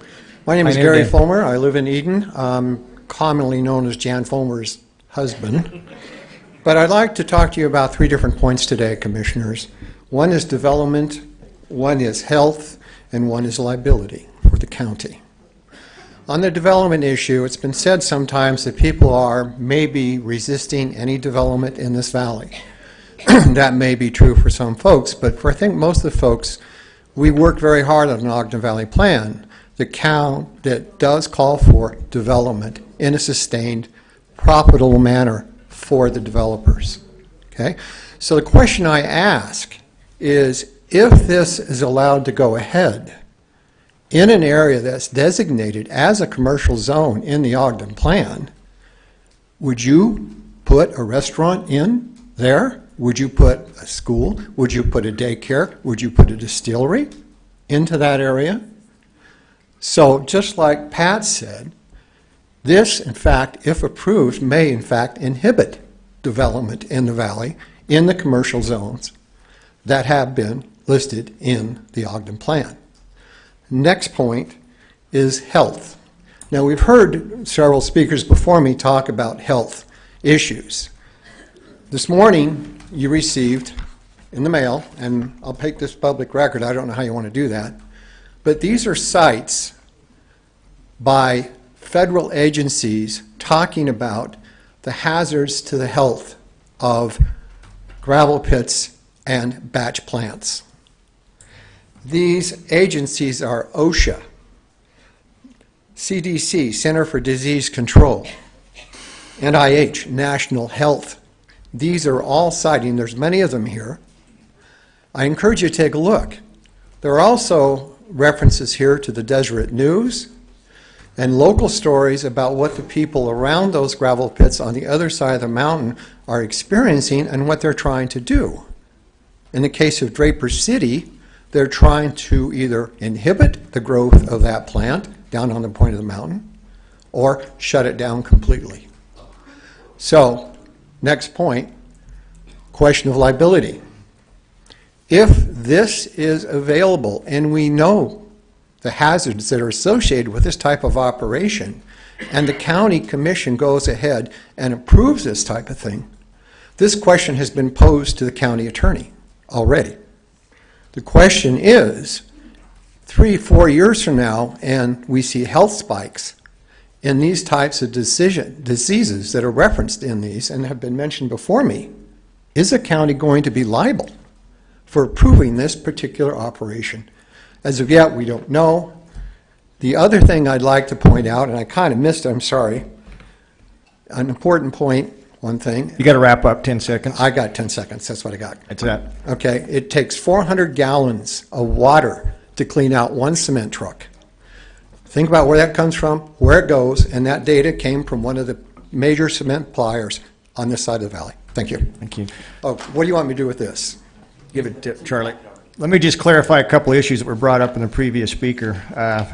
It's my understanding, been told that the county commission did not approve the Avon site. In fact, that was shut down by this commission. That was a different permit, just so everybody's clear. And in terms of the liability, Gary, you may want, we have a clarification from both the state and our attorney that the Utah Immunity Acts would not fall in liability. So I don't want that to be a record that would bring liability to this county, unless they change sometime in the future state law, which obviously you have the right to try to change. Thank you. Okay, thank you. Good morning. My name is Brian Smith. I live on Nordic Valley Drive. I live just up the hill to the west directly of this property. I can see it from my house, and I can also hear it from my house. I've lived there for 15 years. In the 15 years that I've lived in this community, I've served on a variety of different nonprofit organizations. I've worked within the community with Gulf Foundation, with Ogden City Economic Development. I've worked on the Ogden River Restoration Project. I've also been involved in marketing and communications and social media posts for many different entities in the area. I am active in the community is what I would say. When I saw this Facebook post, and I wish I could have it up on the screen, but I'd like to give you a copy of it. Have you seen this? Bring it up.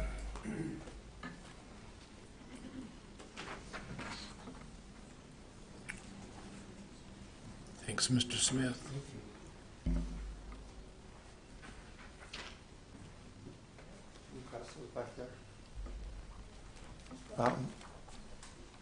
This is a social media post that's a sponsored ad claiming to be the Weber County Concerned Citizens for Air Quality and Road Safety, sponsored by Levanta.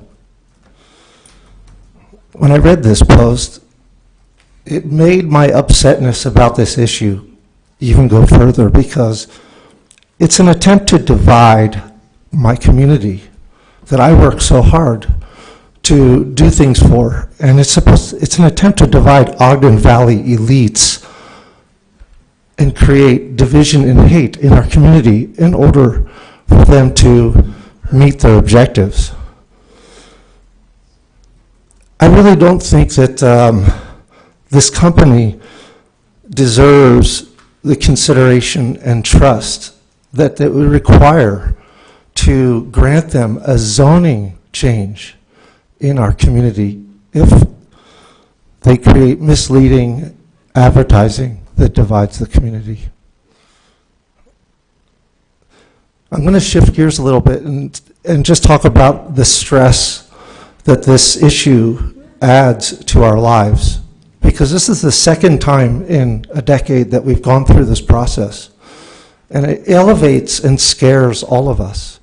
It increases our heart rate. It causes us stress. This goes on and on and on for until the decision is made. And so what I would like to see is a better solution to this area than the ability for someone to continue to... Yeah, Brian, you need to wrap up. I'll give you 10 more seconds. Okay. I would like to make it so that it's not possible to grant a zoning change in this area, so that we don't have to continue to go through this cycle over and over and over again in perpetuity. Thank you. Thank you. Next, please say your name again. My name is Bruce Bruce Sigurd. I live across the highway from Snowcrest. Can you pull that microphone a little closer to you?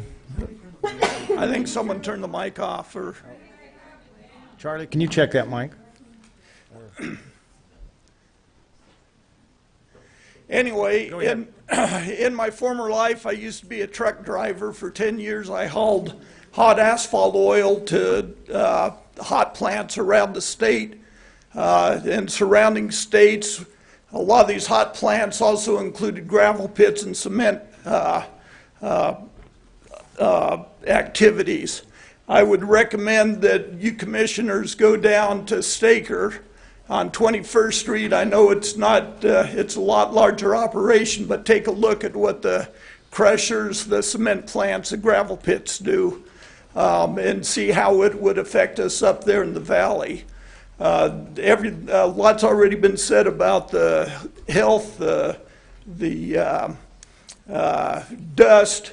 the amount of water that'd take to keep things clean and how it'd affect our water up there. I know we've already been impacted by the Summit Group and our secondary water with you guys allowing them to swipe some of our water that we have water rights with.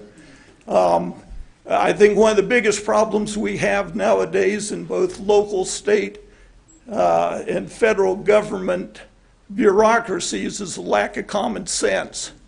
Here in this area, I've been in the gravel pits. It does not belong up there in Eden. Cement plants does not belong up there in Eden. I just got yesterday my tax assessment from the county, a small 15% increase over last year, 18 line items.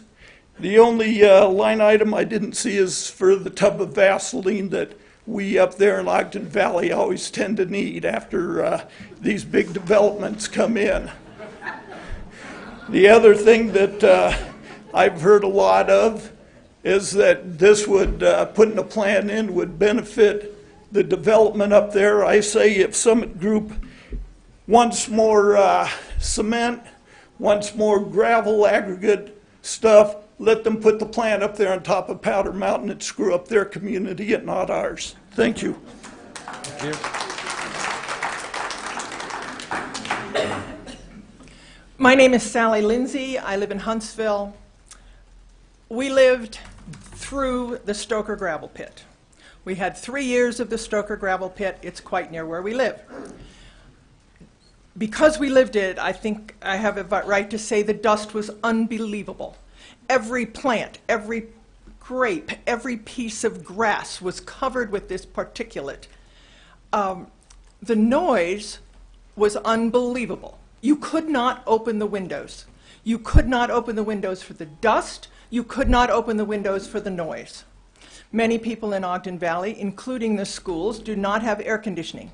You need to open windows at night. It was impossible to open windows at night because of the particulate that would be everywhere in the morning. I hope that you will not let this happen on your watch. It's a really terrible, terrible thing to live through. We had 3 years of it, and then thankfully it was over. This is next to our schools, to our children. I thank you for hearing us all. Thank you. Thank you. Next. Angel Castillo. I'm an Ogden resident. I'm an Ogden Planning Commissioner, and I'm also an Ogden mayoral candidate, and my comments are as an individual Ogden Planning Commissioner. I ask that you seriously consider the general plan for the city. General plans require a lot of thought and a lot of research, and I'm sure, as you've heard people quoting up here, the intent and the design of this community is a rural residential property. Now, as we are growing, that will inevitably have to result in higher density, but I'm not thinking that commercial is not the way to go, specifically commercial that's going to seriously impact the quality of citizens' lives, directly located next to a school. And I'm here because what happens in our outdoor playground, even though it may not be the city of Ogden, affects Ogden and all of our residents. I know plenty of people that go to Eden on a regular basis to participate in valley activities, and it is a crown jewel in Weber County that we have such an amazing area with natural amenities. And I believe you would be remiss in putting something that is going to so negatively impact the community and that their planning commission has already said that they do not want. If you were to approve it, I would highly encourage you to request a full-scale environmental impact report before you make such a serious decision that is going to impact such a community and the surrounding communities. And even though Ogden is not Eden, we have the same air. And air quality is a problem, and pollution is particulate. And while gravel and silica may not be as high as emissions from cars, it plays into the exact same air that we all breathe in our community. And I do not want to have the same problems that Salt Lake City has, and approving this gravel pit would be a step towards that. So I highly encourage you to not approve it, and if you do, please take care and have an extensive environmental impact report run. I'd also like to point out that there are over 623 signatures on a change.org petition right now for people who are opposed to this. And I would also like to piggyback the comment of the gentleman who said that this is an amazing turnout for the middle of the afternoon. And I'd like you to remember that generally speaking, for every one person that comes to a meeting during normal work hours, there are probably 10 or 15 people that would like to attend as well, but cannot due to work obligations. Thank you. Thank you.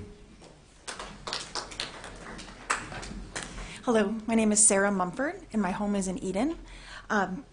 And I think there have been a lot of good comments about how this would impact the community, particularly the tourism. I agree that I'm not sure that traffic would decrease on the roads, because in order for that to occur, those trucks would need to only be going to the Ogden Valley, which means that everyone would have to be going to this one company for their products, which I find hard to believe. But for me personally, I wanted to let you know how that impacts my home. So my home is in the Big Sky area of Nordic Valley, and I am directly above the junior high. And so that is directly above this. So like when Charlie was talking earlier about, well, the people up behind there would see, that's me on my backyard of my house. And so we can see that. But one of the things that we love about that area is we can hear the junior high while they're out at recess and while they're at PE. We can hear individual kids' voices coming up the hillside and hear the PE teachers' whistles like they're just right there. And we enjoy that. And so I find it hard to believe that the noise, although those estimates are based on facts and science, I think that the specific geography and elevation in our area means that those would be inaccurate for this area, and that the noise would be pretty substantial as it comes up the hill to those of us in the Big Sky area. So I hope you will take all of the information that you've received, and I would also encourage you not to table this, but to actually deny it, because we'll all just keep coming back. And, you know, I think let's just get this all done with now, please. So thank you very much. Thank you. Good morning, Commissioners. My name's Richard Minges. I wasn't planning on speaking today because I've already submitted an email to you folks enumerating why I am strongly against this gravel pit for all the reasons that have been talked about, the noise, the air pollution, etc., etc., etc. But I did want to make a couple of sort of other comments. My wife, Miranda, is not here at the moment, and I so rarely get the opportunity to speak for her, I couldn't pass it. But those of you who know us fully understand that. But I would like to add a couple of sort of clarification points. There was talk about the gravel pit that was up on top of Powder Mountain. Miranda in particular and myself were peripherally involved in that because we came across the engineer that was looking for a source. So we strongly believe in trying to reduce traffic on road and saving lives, and having people drive up and down Powder Mountain Road was really very concerning to us. So we helped that engineer locate that site, and I would just like to point out that that's probably 500-600 yards. It was at the top of Timberline lift. It's probably 500 or 600 yards from the well, and that well is 2,000 feet down through bedrock, so that really is not any substantiating information for why we should approve the gravel pit here. Got a couple of other questions. It's not clear to me if they put the gravel pit there where they're going to get the water, because they're going to need a lot of water. So whose water rights do they have they bought, and what have you? And where is all the sand going to come from? Because obviously you need sand to mix as well. So I've got quite a lot of technical questions that I think ought to be addressed, and particularly the noise. Charlie, you know, I don't know how far away you were on that 80 decibels that you quoted, but I've done those measurements, and rock crushing, you'd have to be, I don't know, 600, 700, 800 yards away, I would guess, before you drop down to 80 decibels. Anyway, that's it. Thank you very much indeed. Thank you for your time. Richard. Next. Good morning, Commissioners. My name is Nick Guthrie. I live up in Eden. Recently been going by liberal elite, I guess. So, just to speak on the noise, currently I teach at the American Airlines Schoolhouse in Charlotte. Charlotte's putting in a brand new tower. I work with men and women who have worked in the military. They've dealt with distractions from noises. We have, in that tower, they had a cement mixing plant, or is, what did they call this just recently? The batcher? Is that correct? Batch plant. That caused enough noise and dust to distract these guys. So I would have to guess that a junior high and a daycare, those children would be distracted as well. Just my take on that. I do have quite a few questions about that. We've been wondering who exactly owns Levante LLC. Has that been answered at all yet? Is that the best anybody can come up with? I'm going to ask anybody that has questions to take those offline. This is not the opportunity to ask questions. This is the opportunity to have your voice heard. So please keep your comments to that. All right. I'll call you out of order if you ask any other questions of anybody. All right, that's understandable. Please proceed. Basically, yes. My You've family got and a I minute were all 47. against. Thank you. We are against this. We're concerned about, one, the dust, and I claim there is not going to be a lot of dust, but I can guarantee as you fly over, you're going to see dust. A quick Google search shows that any type of particulate in the air will not just stay in that general area. That particulate will move with the winds up to 30 nautical miles, or 30 miles, sorry. That means that pollution will be coming this way as well, not just staying in the valley. It'll also be moving towards Morgan County as well. The other thing we're concerned about are these trucks. Now, there's a claim that we're trying to cut down, or that they're trying to cut down on the environmental impact from truck traffic, pollution. And like it's been stated recently, by my calculations, just quick looking at it, that would mean that a truck would have to make 2 empty trips going to and out of the valley as well. That doesn't seem to do any, it seems to be creating more of a environmental impact than anything else. So just to kind of close this up real quick, a lot of good comments have already been said. I'm sure we're all familiar with that story about a snake that the young Native American man picked up to carry over the mountain. It was bit at the end. This kind of looks like our snake for the valley. I'd ask you strongly not to approve this. Thank you. Good afternoon. My name is Randy Lair. I live in Eden in the Fairways development. And last year, the developer was granted a permit to temporarily install a rock crushing machine. And it was approximately within 200 yards of our home. So I think I'm qualified to speak on that. The noise of a vacuum cleaner may not seem like much, but if you're sitting on your couch watching TV or sitting at your dining room table trying to have a meal and there's a vacuum cleaner in the same room as you, and not just a vacuum cleaner, but try vacuuming up about a dozen marbles, you'll get some idea of what it's like to have a rock crusher that close to your home. And as far as the dirt and dust that it creates, not only were we cleaning our patio furniture on a probably everyday basis, if you think your home is airtight, you'll find out real soon that it's not. That's really all I have to say, but thank you. Next. My name is Annie Dunaway. I am a resident of South Ogden, and I have 2 primary points. I had a bunch more, but a lot of people have covered them, so I don't want to belabor. 2 main points remain, though. First is about the noise, and the second is about the impact on Ogden. So quick, Levanta mentioned that the decibels would be between 80 and 90. The quick Google search reveals that in a commercial area in Weber County, an amplified noise operation over 75 decibels requires a permit. Further, no noise in residential areas over 75 decibels should occur. So we're talking about a level of noise that doesn't even meet the standards for Weber County. Let's get that clear. The next thing is about Ogden residents and Weber County residents that aren't in the valley. So they have spoken about the pits in North Salt Lake and the pits in Brigham City as though the pits in South Weber and North Ogden don't exist. And we have economies and people who rely on that for work that are currently employed through sending that up the valley for their needs.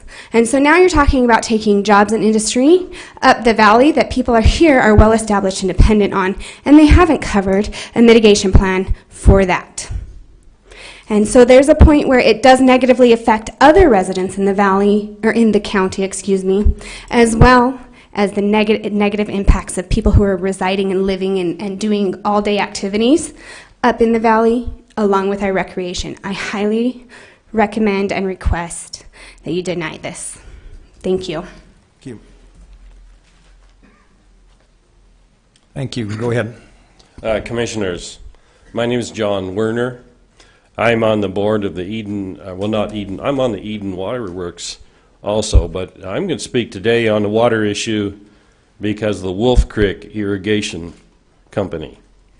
Wolf Creek Irrigation Company provides irrigation water to approximately 800 acres by diverting water from Wolf Creek and with associated springs.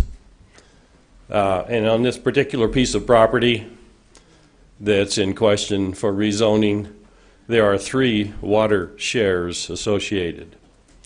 And I need to point out that the water shares in Eden or a Wolf Creek irrigation system can be used only for agricultural crop production or watering your lawns and garden. Now, if there is an effort to convert those shares to another purpose, it's against our bylaws at this point in time. And it begs the question, we do not have sufficient science, quantification of the water that's needed to conduct this enterprise and where that water will come from, how it will be treated after it's used, recycled, handled.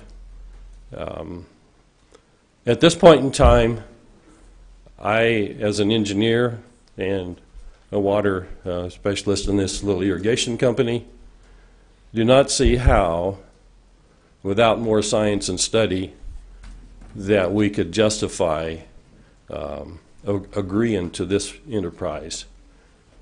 The water source is undetermined, problematic, and potentially highly impactful to the other immediate water sources. So based on that, I strongly recommend that we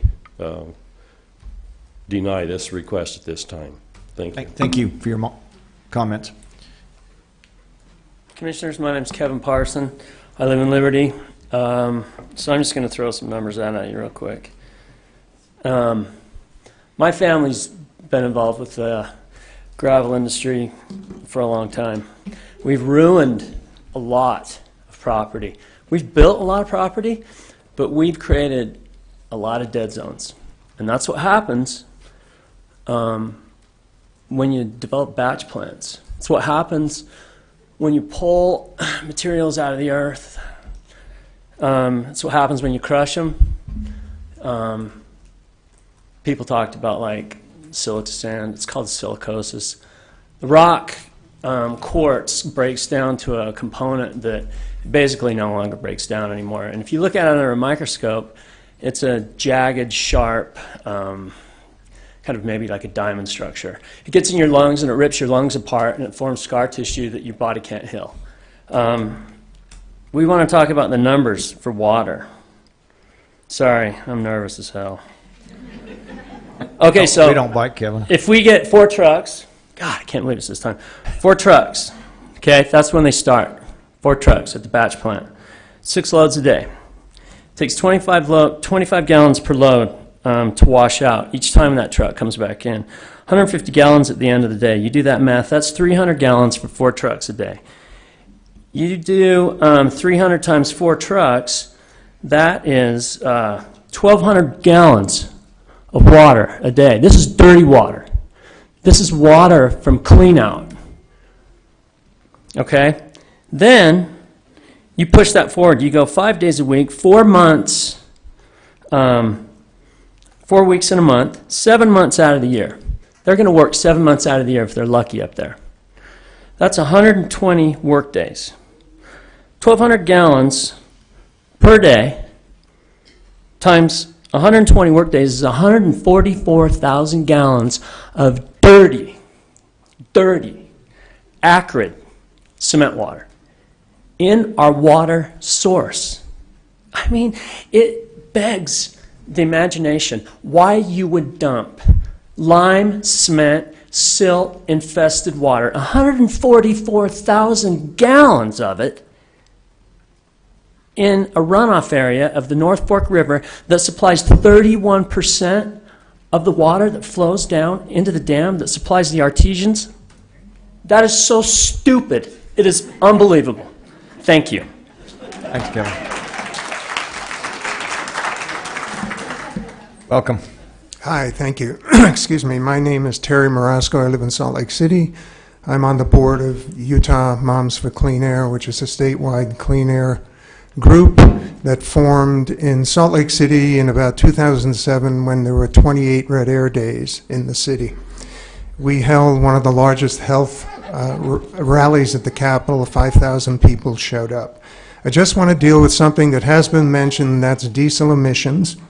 Everyone has heard that the cars are our biggest problem, but in the DAQ inventories, only 19% of mobile emissions comes from cars.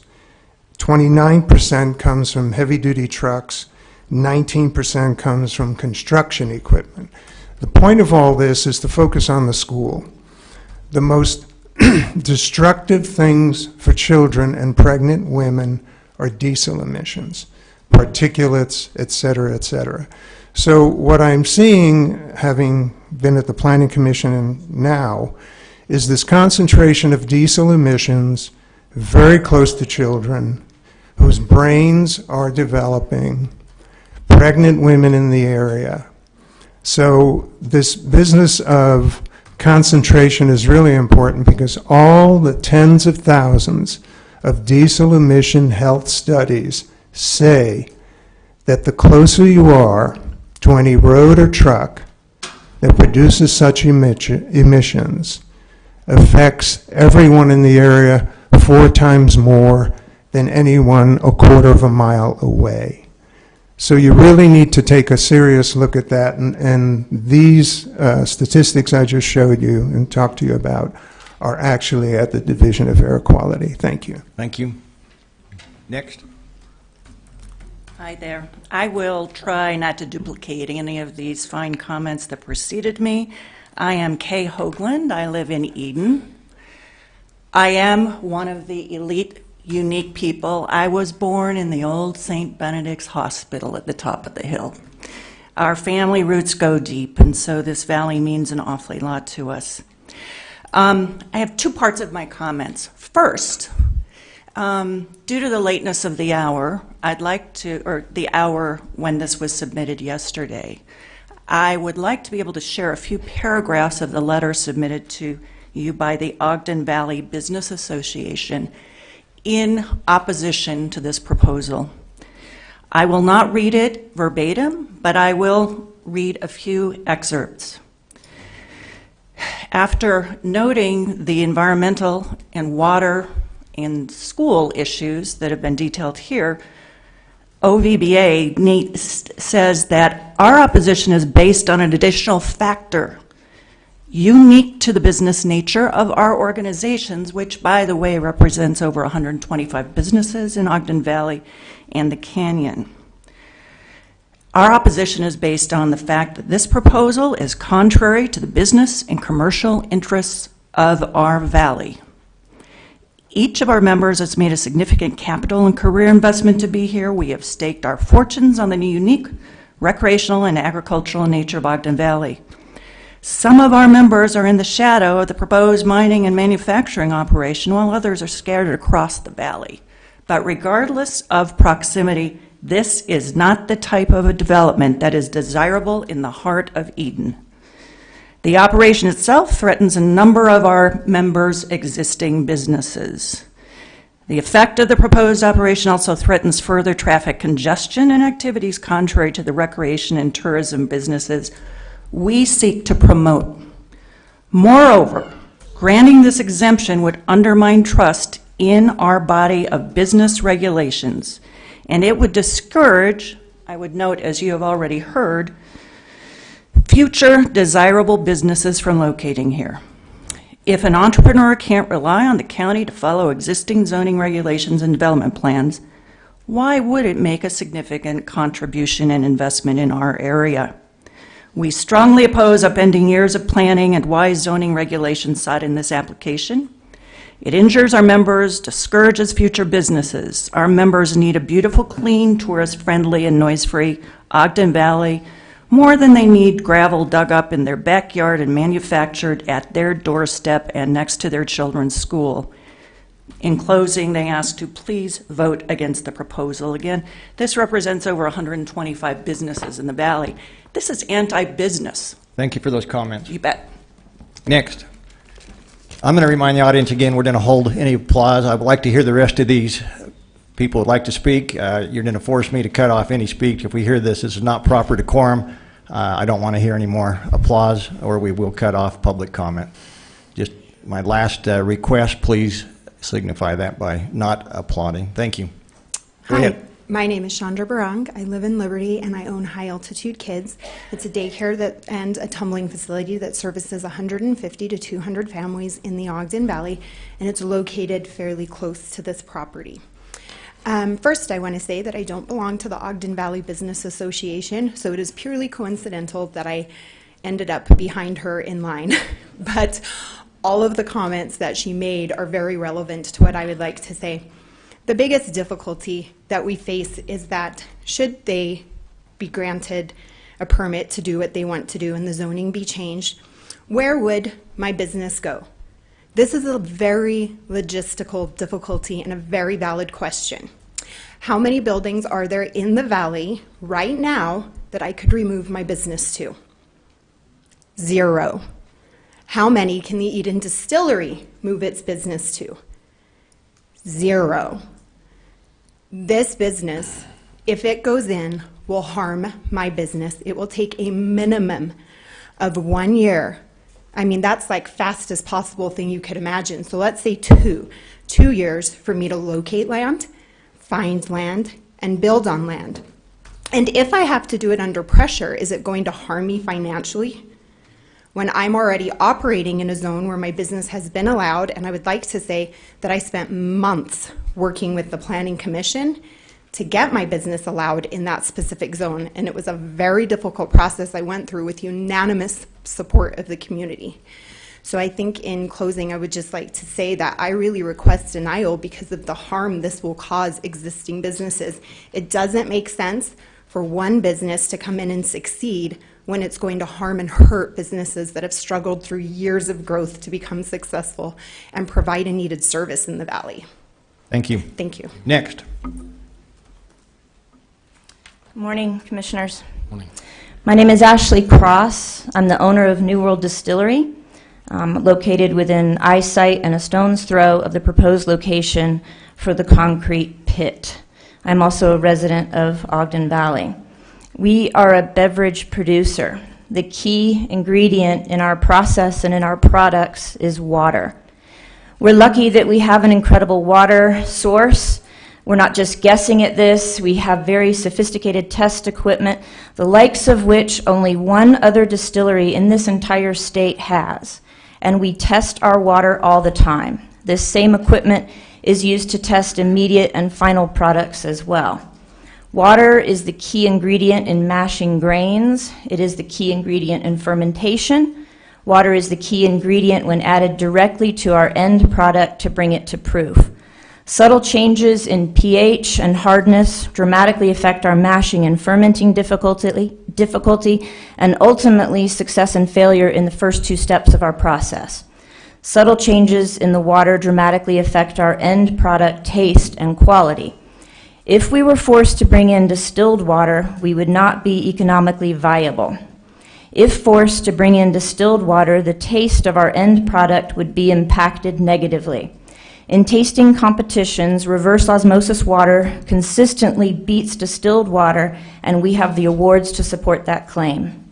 Our concern that our water source is at great risk of contamination and even variation is a top concern we have with a business that plans to dig, desecrate, and disrupt our water supply.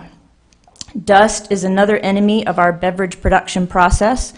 We need a dust-free environment when producing, transferring, and bottling. Our building is gorgeous. People comment all the time on the pristine cleanliness of our facility, and we go to great lengths to maintain that standard. We are a destination distillery. We are an attraction.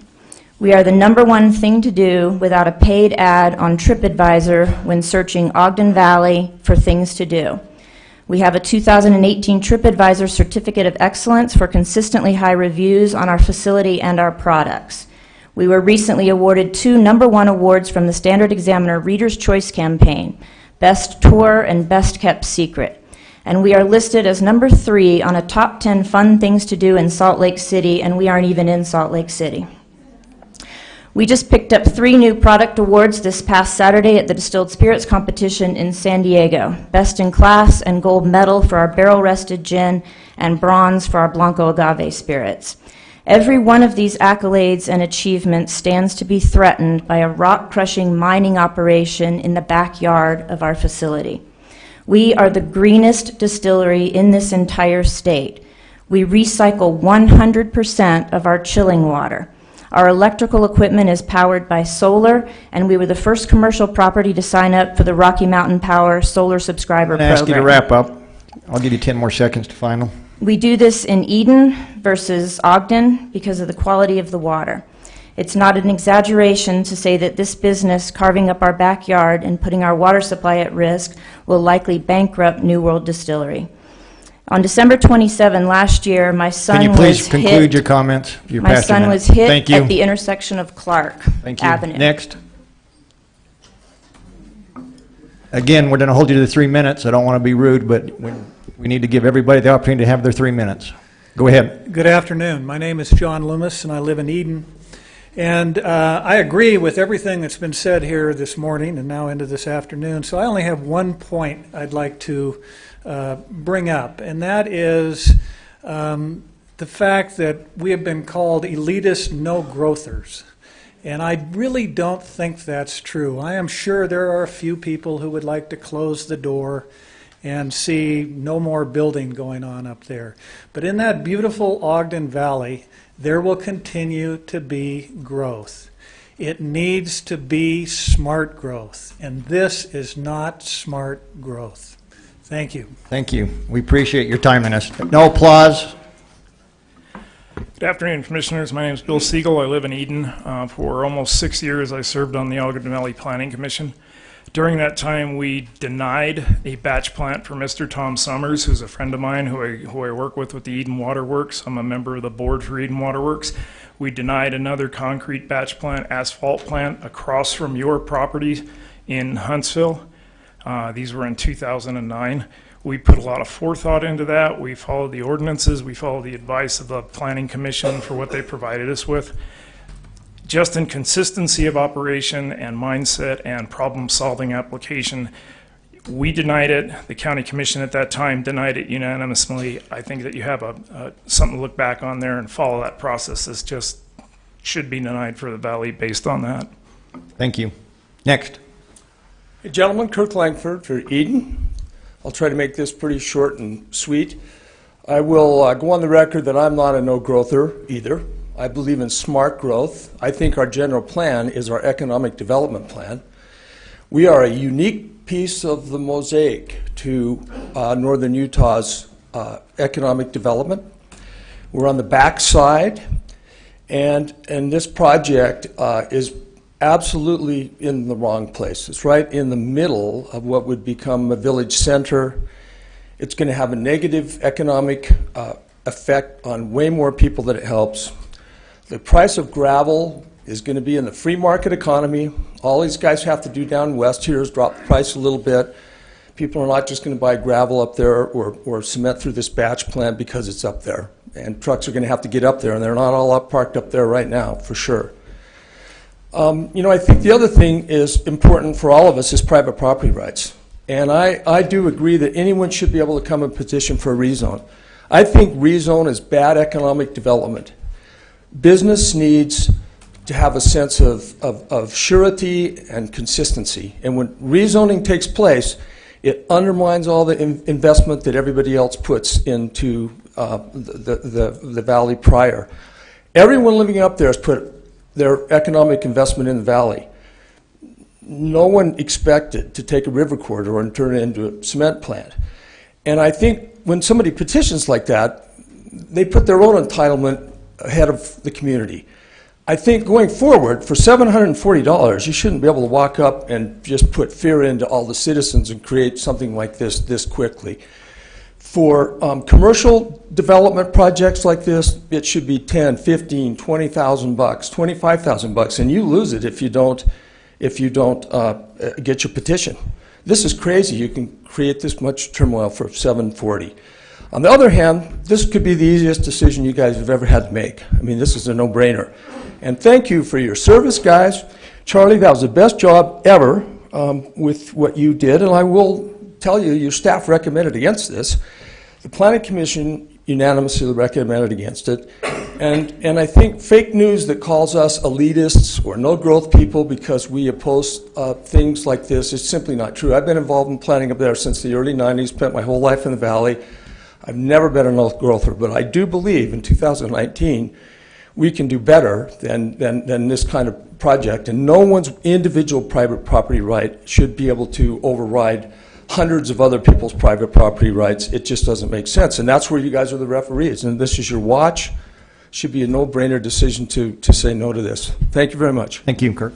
Next. Kim Wheatley from unincorporated Weber County, East Huntsville. I just wanted to say that what I see happening here is the general plan working. Our planning process is working pretty well. Go back to 1998, we didn't have a plan. We talked a little bit about what maybe the valley could absorb. By 2005, when we did the recreation element, we realized that the by rights build out of the valley was 4 or 5 times bigger than we thought it was, approaching maybe 20,000 housing units. This wasn't a no-growth kind of a thing. It was a reality check that we're going to be like Snyderville Basin in terms of numbers. So the recreation element said we can only screw this up one way, and that's to kill the goose that lays the golden eggs. The recreation element became the first step in the economic planning in our general plan, which was then reinforced in 2015 with the update to the general plan, where we further said, here's how we're going to make this our economic future. You can talk to almost anybody in the valley and they'll say sometime in our future we're going to be a town, a township, a town or something, but we'll have to stand on our own economics at that point in time. The last rezone that you were asked to hear was for the Maverick Station. You didn't see this happen. Because the Maverick Station, we didn't get it completely consistent with the general plan, but it came in pretty close, and we know that that's the economic heart of what we're doing. So our process is working. The planning staff said this is not consistent with our general plan. The Planning Commission says this is not consistent with our general plan. It could kill the golden goose. It could inhibit the investment that we need to make a viable economic community in the future. And now we're asking you to just continue that process. Our economic future, this is the only plan we have, by the way. We've been hoping that we'd get one. So we have only one document that describes our economic future. That's our general plan. We're trying to adhere to it. And it specifically talks about don't put gravel pits where they don't belong. Jim will remember this because he was commissioner, but that was only a few years ago that we decided that was the best for the economic future of the valley. Thank you. Thank you. Next.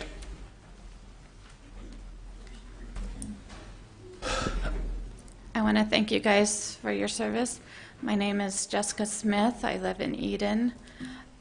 One of the things that I don't think has been addressed is the mental health impact of the noise,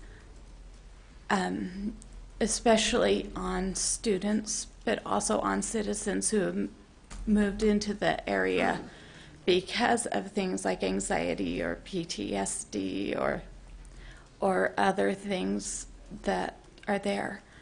I feel unqualified to speak on the subject as I deal with anxiety. And I have children who deal with these types of things. When Wendy McKay turned on that noise, it affected me, even though it was only for a few minutes. It raised my alertness and it caused me to want to leave. But with regards to kids, as they're developing, especially as they're developing, that constant noise can increase and cause them to become more anxious, and more anxiety leads to other factors in the mental health area. And if they can't learn to be, if they can't have a chance to have quiet where they can recoup and get themselves back into a place that they can function, it leads to other things. And I just wanted to bring up that perspective of what constant noise can bring. Thank you. Thank you. Next. Thank you, Commissioners, for allowing all of us to speak, and I'm very grateful that all of my friends and neighbors have been able to say things that I now don't have to say.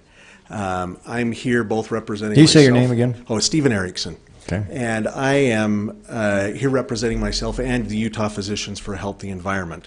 It's a organization that's actually the largest civic organization of physicians in the state of Utah and perhaps in the western United States. 430 physicians and 3,500 total members.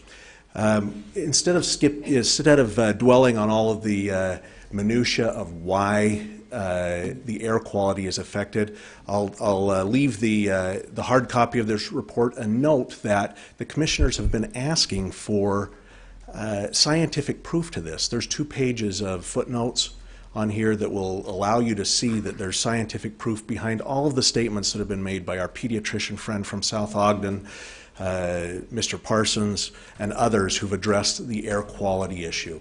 It's all here. It's signed by physicians, and I believe they've sent it to you via email last night as well, but I'll leave that here with Mr. Ewart. Thank you. And now, as an individual, I'll give you an anecdotal evidence as to what would happen. We decided to move to Eden about 3 years ago from Hooper. We loved Hooper. We love Eden. We love both of those places, but we didn't see the one benefit that really came to our family, and that was my youngest son. He spent his entire first elementary school years where he would miss 2 to 4 or 5 weeks every year due to red burn days. We used to tell people at the school, please keep him in. It's just going to be detrimental to him and to your teaching ability for him. He has missed not a single day in the 3 years that we've lived in Eden, and he's been able to attend Snowcrest. I should like to see that same sort of benefit for all of the rest of the children that are there. And note that air quality is hugely important, along with all of the other health concerns. Thank you. Thank you. Next. My name is Kimber McCafferty, and I live directly across from the county shop. A lot of people who are here today, I don't think, realize that the county shop exists there because they don't see it when they drive by. And a lot of concerns that have been spoken exist with the county shop and the county property that is leased. There is dust that we have sent photos to you that drifts to the distillery. There is dust and rocks being unloaded 20 feet from the daycare. The daycare, the distillery, the care center were all put in knowing that those conditions existed. Another few things I want to clarify is on the river restoration. We could have sold the product, but it would have taken permits and keeping track for tax purposes. We chose not to. We decided to barter instead. You questioned about the material. Years ago, they allowed that the gravel be pushed up on the banks and to hold the water in. That is no longer allowed. You have to put in large rocks and other natural materials to hold back the water, but the gravel is not considered a use for a bank anymore. I am fourth generation in the Ogden Valley. My family settled Eden along with other early settlers. Change is scary. People fear change. Whether this project is approved or not, the conditions still exist. There's still noise from trucks beeping, tailgates banging, and there's still dust. If the school hasn't complained, if the daycare hasn't complained, and the distillery hasn't complained, and other businesses, why would this be any more of a problem than what is already there? I would like you to consider that, and thank you. Thank you. Next. My name is Charles Jabinizek. I live up on Elkhorn Drive in Eden. And my concern, well, my feeling is that we live in a democracy. And in a democracy, the people of that country are encouraged to come out and speak out what their opinion is. And you have certainly done that today. And I appreciate that. But the other part of this is that those who are in power need to listen to what the people are saying, even if what they want might be different than what the people want. And so I would encourage this commission to very much hear what's being said today and understand that in a democracy, the people should rule. Thank you. Thank you. Next.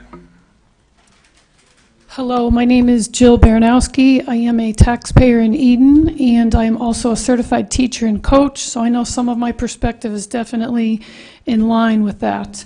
I am not aware of what's on social media. I'm basing my comments on things that have not yet been said today and that are included in the first 49 pages of the staff report. This is in keeping with this low-energy conversation of facts that we're having today. So some of the things that are brought to mind in my looking at these first 49 pages is that there's, in the proposal, in the hours of operation, there's no mention of possible suspension of operation due to increases or extremes in temperature. There's also no mention of suspension of operations due to wind speed or direction. There's also no mention of the added expense that the area of their school would have because of the HVAC, the implications with the filters. There's also a mention of an annual review, but no mention of if something adversely were to happen within April, that there would be adjustments made in alignment with that within a shorter period than the April 1st period. I don't see any mention with including school officials in the annual review. I would believe that there would be incurred costs by the school in having to either relocate activities or to transport students to alternate locations because of what would be happening in the environment. I see no mention of vibration and the adverse effects of vibration. We have heard sound, but not vibration. I'm not an engineer, however, with the close proximity with Nordic Valley, I would think within the winter months of operation that could become a safety factor with avalanches and slides. The vibration of the facility and its proximity to Nordic Valley. I do see some things about the crusher activity on page 18 that the commission can grant some exceptions. But as I said, I don't see anything about personnel, and I would respectfully ask that things be added about mutually agreeable with the school district, and I do not see any specific listing of chemical usage, and that would be interesting as well to see, are there some specific chemicals that are in use as part of this process? Other things have been mentioned, so I will not continue to mention things and repeat them.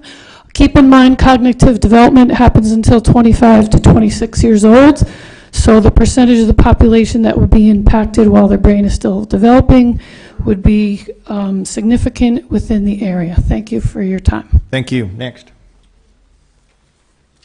Thank you. My name is Rob Edwards. I'm the representative, authorized representative for the proposal.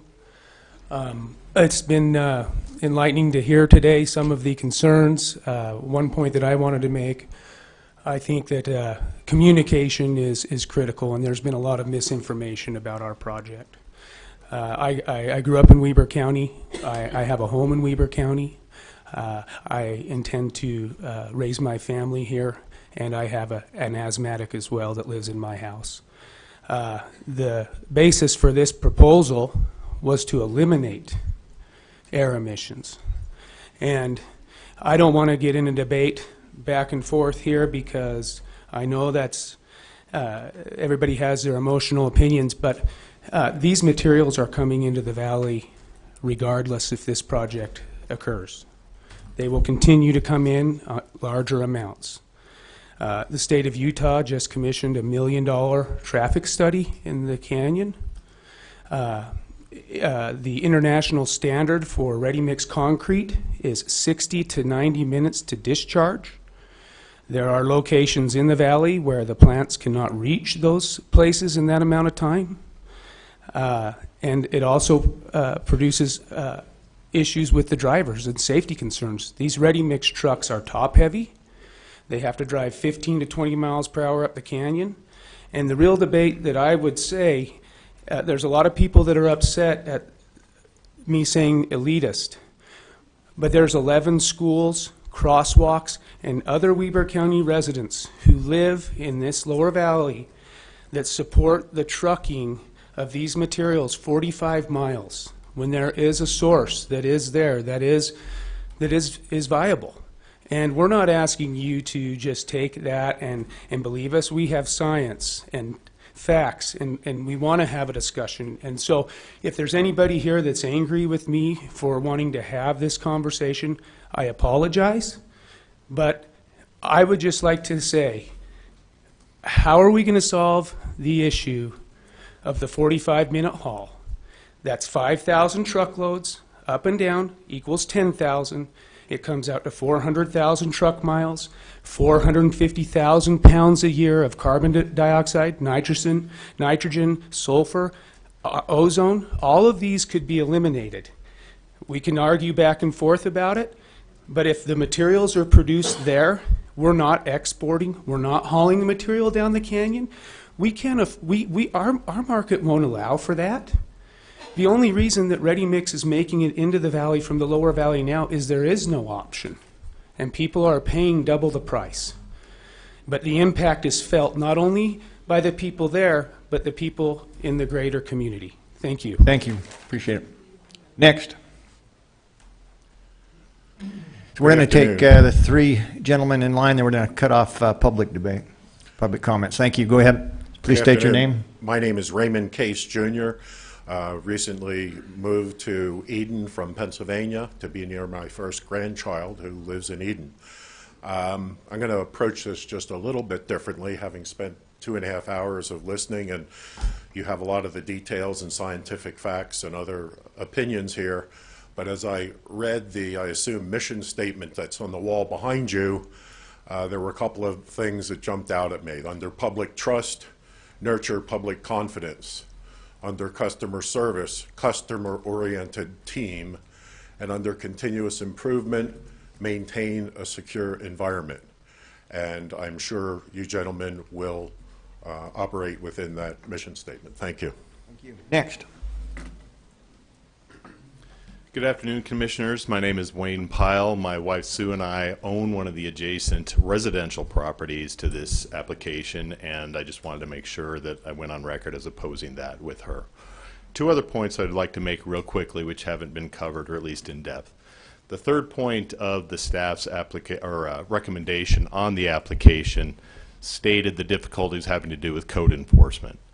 And I wanted to talk about that for a second. Having worked in municipal government for close to 3 decades now, I know how difficult code enforcement is. The county's own website talks about when a code enforcement complaint is made, that it can take weeks or months, or if there's a legal challenge, even longer to resolve those issues. And lots of times what we're talking about in those situations are things as simple as a junk car in a yard or weeds that are too tall. In this sort of a situation where you're going to have multiple agencies involved at the local, at the county, at the state, and at the federal level, that code enforcement effort becomes almost impossible to get done, and would in fact happen in many cases after the fact. For example, if water quality were affected. Once that's happened, it's too late. Yeah, there's code enforcement efforts that go into that, but it's not effective and it's already ruined the situation. Last point I'd like to make is really just one of characterizing or coloring the commentary. The applicants continue and have continued throughout this process to characterize the opposition to this position or this application as emotion-based and ignoring science, and that is absolutely not true. I just wanted to re-point out all the people that have got up and spoken with facts and with information to air quality, the water quality, and the traffic issues. These are people who know their business, who know the industry, and know what they're talking about. Thank you very much, Commissioners. Thank you. Final public comment. I did get the memo. I like your hat. I got the memo, so Yeah, good. Thank you. it's good to be able to participate in your meeting. My name's Richard Webb. I live in Liberty. I also am involved in some real estate transactions that involve real estate that looks directly down on this site. The realtors that are working with us, and I just comments about the effect of that. They said it would deteriorate the value of your building site and your land dramatically. I think I've been to a lot of these kinds of meetings, both in my first life when I lived in the Midwest and in this life where I live here. I think that these meetings and the comments that have been made have been absolutely outstanding. People come prepared. It's not just an emotional-filled discussion of listening to birds chirp and other things like that, but we have really concrete, solid effort that has gone into these comments. They have done their homework, they have done their research, and that doesn't happen very often in these kinds of meetings, at least the ones I've been to. And I really compliment the people that have participated. It's been a long morning and into the afternoon, but there's strong emotions, strong feelings, and I would suspect there's a majority of people that are not terribly excited about this thing taking place and for the petition to go through. I would ask that you, and this has been presented, that these are your constituents. We rely on you to do the right thing. And we are the people, and you can get into all kinds of discussions and statistics, but we have a zone in place. It's there. The people support it. The people supported the general plan. The county commission supported the general plan. And we ask that you would look hard, long, and deep at the desires of the people with regard to this particular petition. That's it. Thank you. Thank you for a good wrap-up. All right, that concludes our public comments. I just want to make a couple of comments, Commissioner, before we open this up for action, if there is to be taken. I actually attended the Planning Commission meeting held at the Snowcrest Junior High 2 or 3 weeks ago. Very impressed with the outpouring of people that were there to give their opinion in terms of this potential rezone. To me, this is democracy at work. And as I stated before, we live in a nation, a country that supports, in fact, survives on private property rights. As many of you know my history, I'm firmly behind private property rights is what drives our economy. So what I'm would suggest is that anybody that owns private property in this state, in this county, has the right to petition the government for a change in use. you as citizens also have the right under democracy to come in and have your feelings heard, which we have heard today. Your public comments, in my opinion, were all on track. I agree with Richard that it was some very factual information, and information that the commissioners have actually viewed and discussed over the past week or so as we've looked at this coming forward. So I just want to give thanks for everybody that attended. 10 o'clock in the morning I know is not the greatest time to have a commission meeting, but that's what we do most of the time. And to take time out of your day to be here really means a lot to us as commissioners as we listen to you. And I can tell you one thing, that speaking for the commission, we rely upon the information from the public to make good decisions. And I think that we've received that today. With that, Commissioner, turn the time over to you for action and or a motion or comment.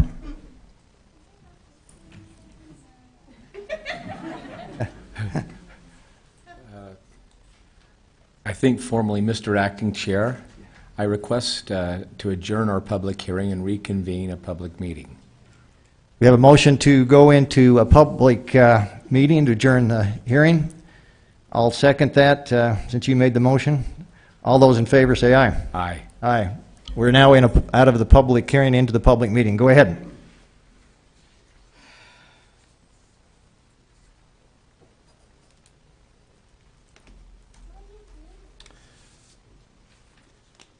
Approximately 12, 13 months ago, we had a wonderful study that came back to the Weber County Commission from the State Department of Water Quality. It was based on a lot of science and fact that they came through. It was wonderful because it showed the underground aquifers.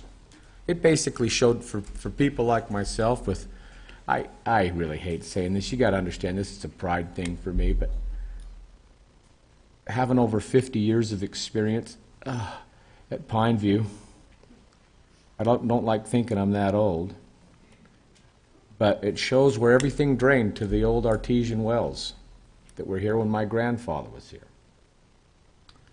It showed how all the water comes off all the hills and mountains around that whole valley. It also showed the effects of the effluents that are penetrating into some of those aquifers from everyone that lives up there. It's happening. They've found measurable traces of effluents in Pineview based on the septic and systems that are in place up there, which means that something eventually will have to be done. Now, that something eventually, is that going to be done in my time here? No, probably not, but it will be in 30, 50, 80, 100, 200 years. And to correct that, you'll need to put pipes in the ground. You'll need to have a sewer plant. And you'll need to have gravel to backfill all of those locations. Just something to think about. Am I willing to fund a department or a geologist to figure out where that is today? Nope. You just got your tax notices. I have no interest in making those go up any more than they do. But, Mr. Chair, if you'd so entertain, I'd like to make a motion. Please do. Because of the transportation, with regards to where it's located, the school and the quality of the road, because of the noise, because of the water quality that I'm not concerned we have all the answers on, and because of the location, I move that we deny the petitioner's request. We have a motion. Then again, I'm going to say this is not going to have any public applause. As we hear this, we're going to have proper decorum. With that, Commissioner, I would second that motion, and I'd like to just respond to that motion, if I might. Since I'm the chair, I'm going to. Yeah, good. So, as looking across this room, I'm not sure there's too many people in this room that have been in the Valley over 66 years. If they are, I hand it to them. But I can say one thing, the Valley is not the same Valley that I grew up in most of my life since the early 1950s. It's constantly changing. I can think of about a 10-year period, other than maybe Mr. Mumford here, and he's younger than me, so he doesn't have any seniority. But what I can say is the Valley's changing. The Valley today is significantly different than it was in the 50s, 60s, and even early 70s. I can tell you this, that many people in this room are here because people did make the decision to develop and sell their land. So it's not proper, in my opinion, under private property rights, to have a no-growth attitude. And I've heard today that this is not really about no growth. This is about the time and the place. But the question comes down, is this the time and the place for this rezone? And as I look at the timing, I'm not exactly sure. There's a lot of development taking place in the Valley. I'm not convinced this is the proper time. As I look at the place, we have a zone in place that reflects a different use. We have people that depended on that zone to build fairly close to that location. So I'm not convinced at all that it is the place for a gravel pit, and I'm not convinced entirely that it may be the time. But I will say this, Commissioner, there will be a time and the place where this needs to happen in the Valley. I understand there's at least 2 potential zone spots that are currently zoned for this, because I can tell you, if we don't deal with this in the next period of time, whatever period of time that is, 10, 20 years, there will be people, and probably my grandkids or great-grandkids, that will, in fact, have to face this and have a batch plant or have a rock crusher next to their house. So what I'm going to say is that it's incumbent upon us to make sure that we do have a proper place for a gravel crusher.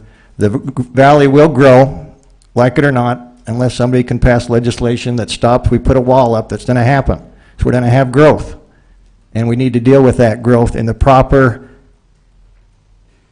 manner. And that we make sure that we do a quality preservation of the Valley that most of us have loved over several generations. In fact, several of my generations, I think, could look down upon this and say we're probably making a great decision as we move forward in planning out this Valley in the proper procedure. So with that, Commissioner, I would place the motion. Madam, is this a roll call? Not a roll call? Commissioner Harvey, all those say in favor of your motion signify by saying aye. Aye. Chair votes aye. Motion carries. Thank you. Appreciate you being with us today, folks. In the interest of good government, I'm sure you would all like to stay and hear item number G that we put behind this.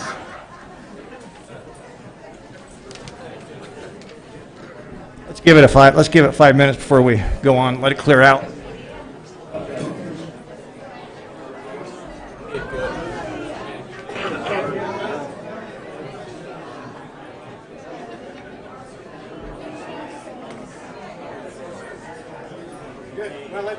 Let's just hope that these, something about the no growth mentality is not.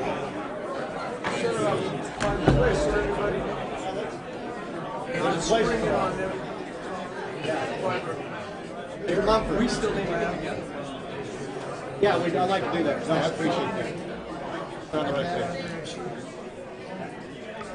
I'll get a hold of you.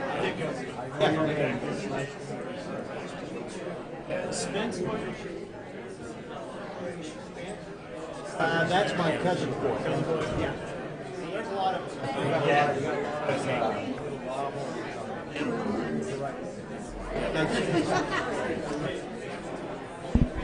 Thanks. I appreciate it. Trying to keep this thing civil. So.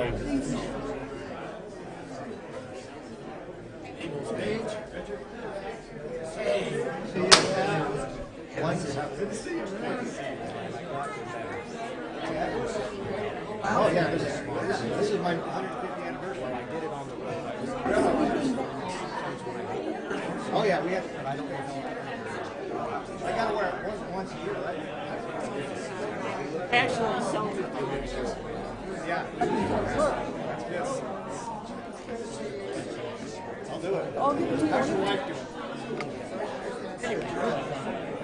Anybody who asked, I said 5 copies.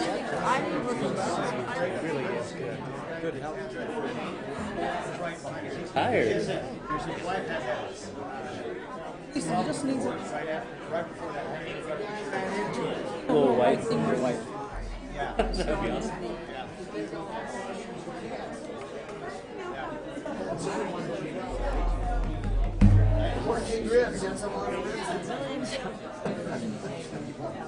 Yeah, that can't be fun.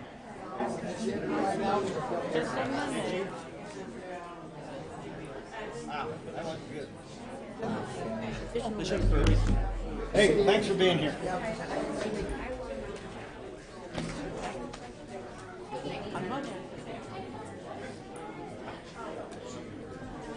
You ready? We're ready. Let's go.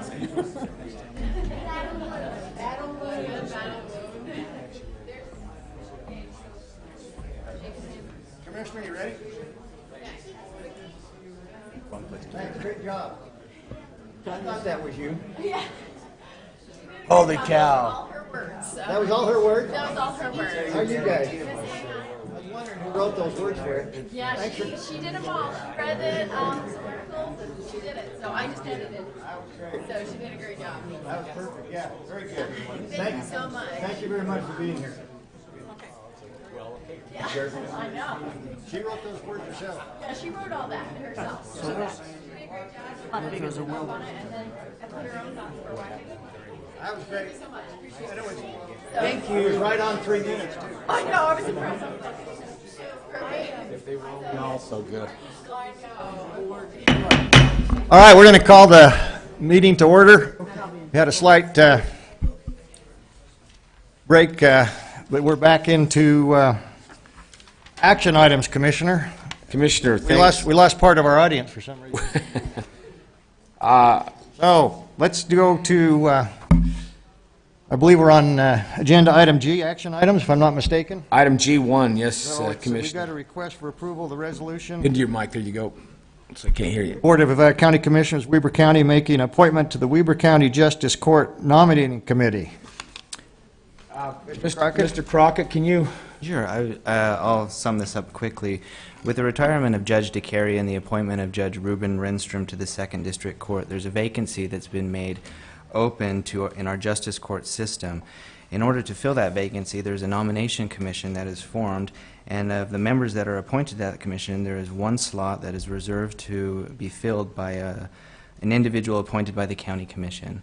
And so this resolution would fill that appointment. It's a 4-year appointment, and it is recommended that Matthew Wilson, who is a deputy county attorney for Weber County, fill that appointment. That's a recommendation? Yes. Thank you. Commissioner? Mr. Chair, this is in my portfolio, Yes. or having the attorneys in my portfolio. We've reviewed this and actually have written a letter supporting that Matt Wilson take this place on the committee. So if you're so inclined, I would. I'll make a motion. That's what I was. Yeah, I'd like to make a motion that we approve resolution number 48, appointing Matt Wilson to the Weber County Justice Court Nominating Committee. Okay, we have a motion to approve Resolution 48. I would second that motion. Commissioner Harvey Aye. and Commissioner Farrar. Aye. Thank you. Motion carries. Let's move on to item 2, consideration and action on a request for the final subdivision approval of the overlook at Powder Mountain subdivision phases 1 and 2 located within the approved Powder Mountain Resort. Mr. Burton? Hi, Commissioners. Welcome. Thank you for staying with us. Sure. We may still be here at 5 o'clock, but who knows? Well, this one has been non-controversial.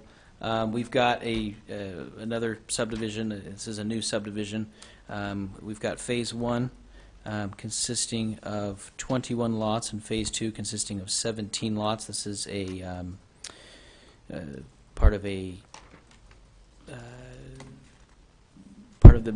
Summit Master Plan community, and this has been to the Planning Commission. The Planning Commission recommended final approval, and staff is also recommending final approval of this project based on the conditions and findings in the staff report.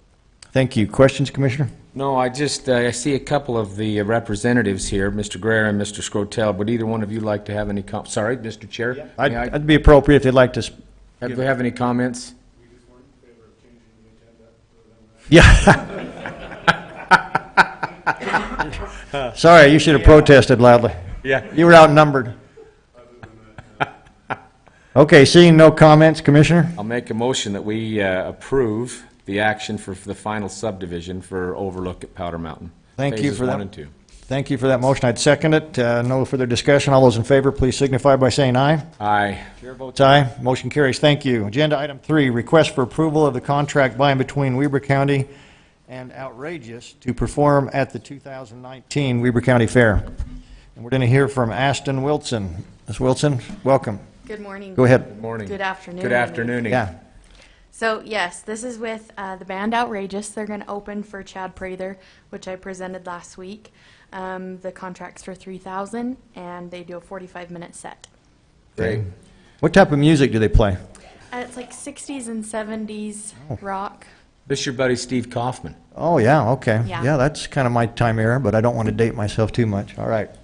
Thank you. Is that all, Ms. Wilson? Yes, ma'am. I'd be open for a motion. Mr. Chair, I make the motion that we approve the contract by and between Weber County and Outrageous to perform at the 2019 Weber County Fair. Thank you. We have a motion to approve. I would second that motion. All those in favor, please signify by saying aye. Aye. Chair votes aye. Motion carries. Thank you. Ms. Wilson, request for approval of contract between the Weber County Fair and Logan Despain to judge the junior livestock show at the 2019 Weber County Fair. Go ahead. So Logan is a student at the University of Wyoming. He's going to judge the shows for us for $800. The contract includes his flight, room, and we're going to give him some fare bucks for feeding him every day of the fair. Oh, sounds like a pretty good deal. Great. Anything else? Mr. Commissioner? Mr. Chair, I make the motion that we approve the contract by and between Weber County and Logan Despain to judge the junior livestock show at the 2019 Weber County Fair. Thank you. We have a motion to approve that contract with Logan Despain for a judge at the livestock show. All those in favor, please signify by saying aye. Aye. Chair votes aye. Motion carries. Thank you. Ashton, you're still up. Yes, sir. The next one is Amber Hankinson. It's $100 to judge the rabbit show, just a one-day show, so pretty straightforward. Okay, thank you. Commissioner? Commissioner, rabbit's a good thing. You know, I will just mention one thing. If you start with 2 rabbits at the first of the year, well, do you have more meat with 2 rabbits at the end of the year or with a cow? That's a good question. I hope you have the answer. You have more meat with 2 rabbits.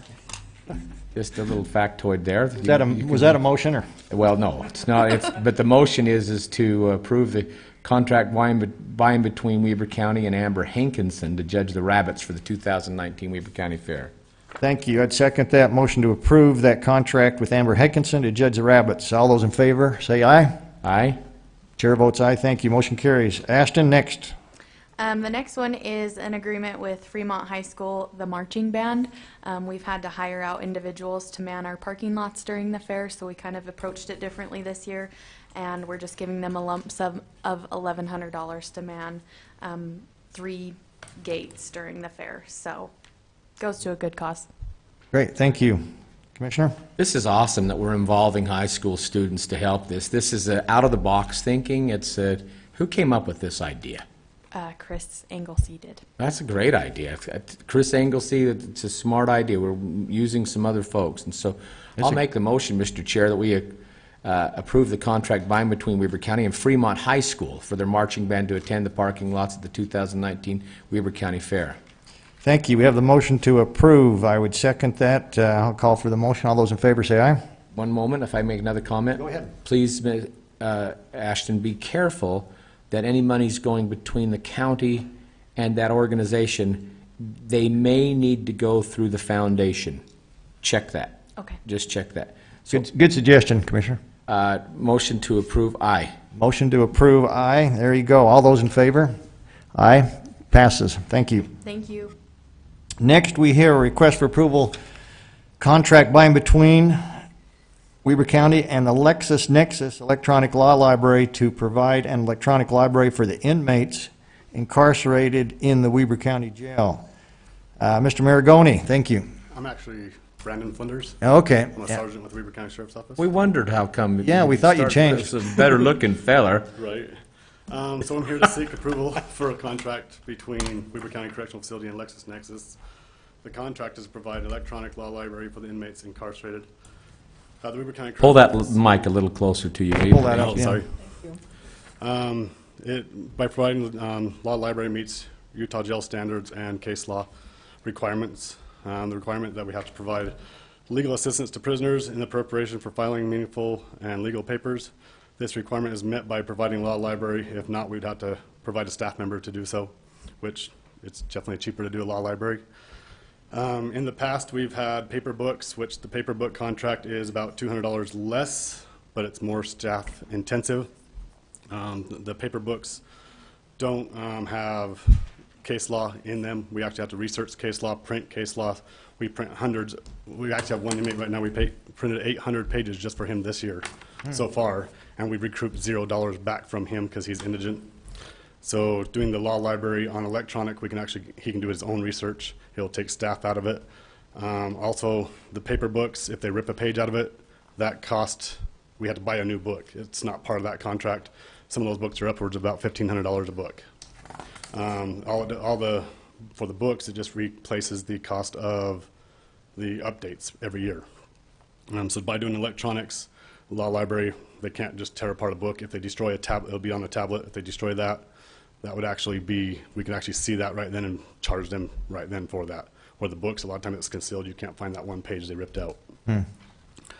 So by doing the electronics law library, it would actually save a lot of manpower, a lot of hours that were spent by staff that have to research and do the copies. And it's also going to be paid for out of the inmate benefit fund. What's the cost? The first year it's $725 a month. Okay. So overall it's about $26,000 for the 3-year. 3-year.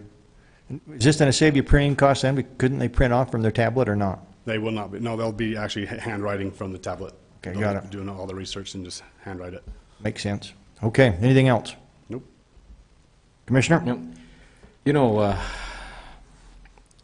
it's probably a good thing for us. As best I know, this is in your portfolio, Commissioner. You have any comments on this?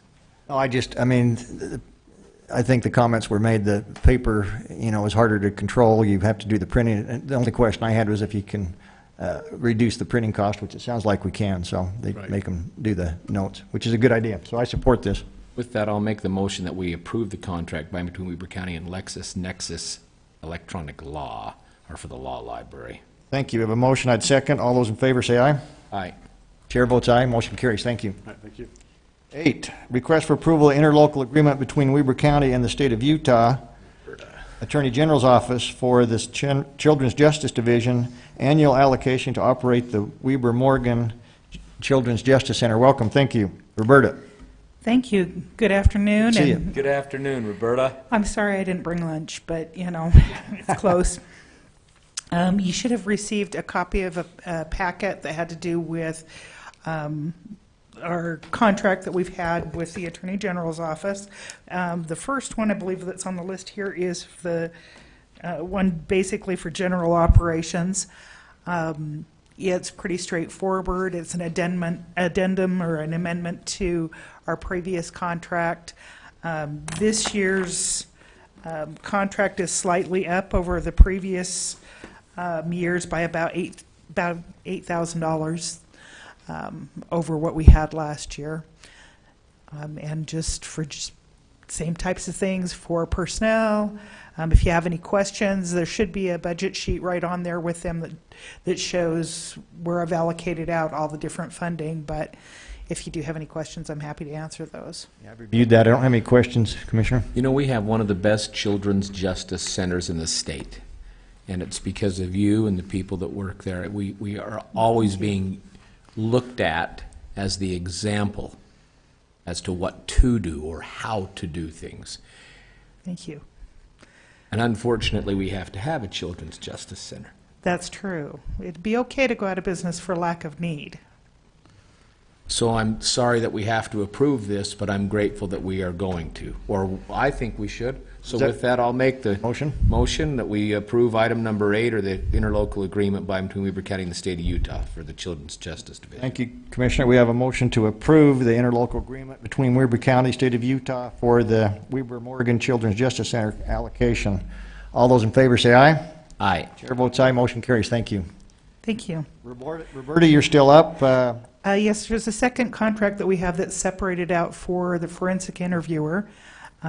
We started receiving that a couple of years ago, and as you know, we increased that individual's workload to full-time this year.